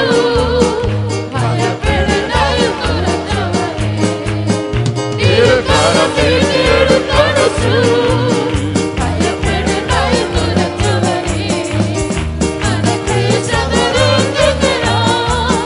ദുഃഖസാഗരത്തിൽ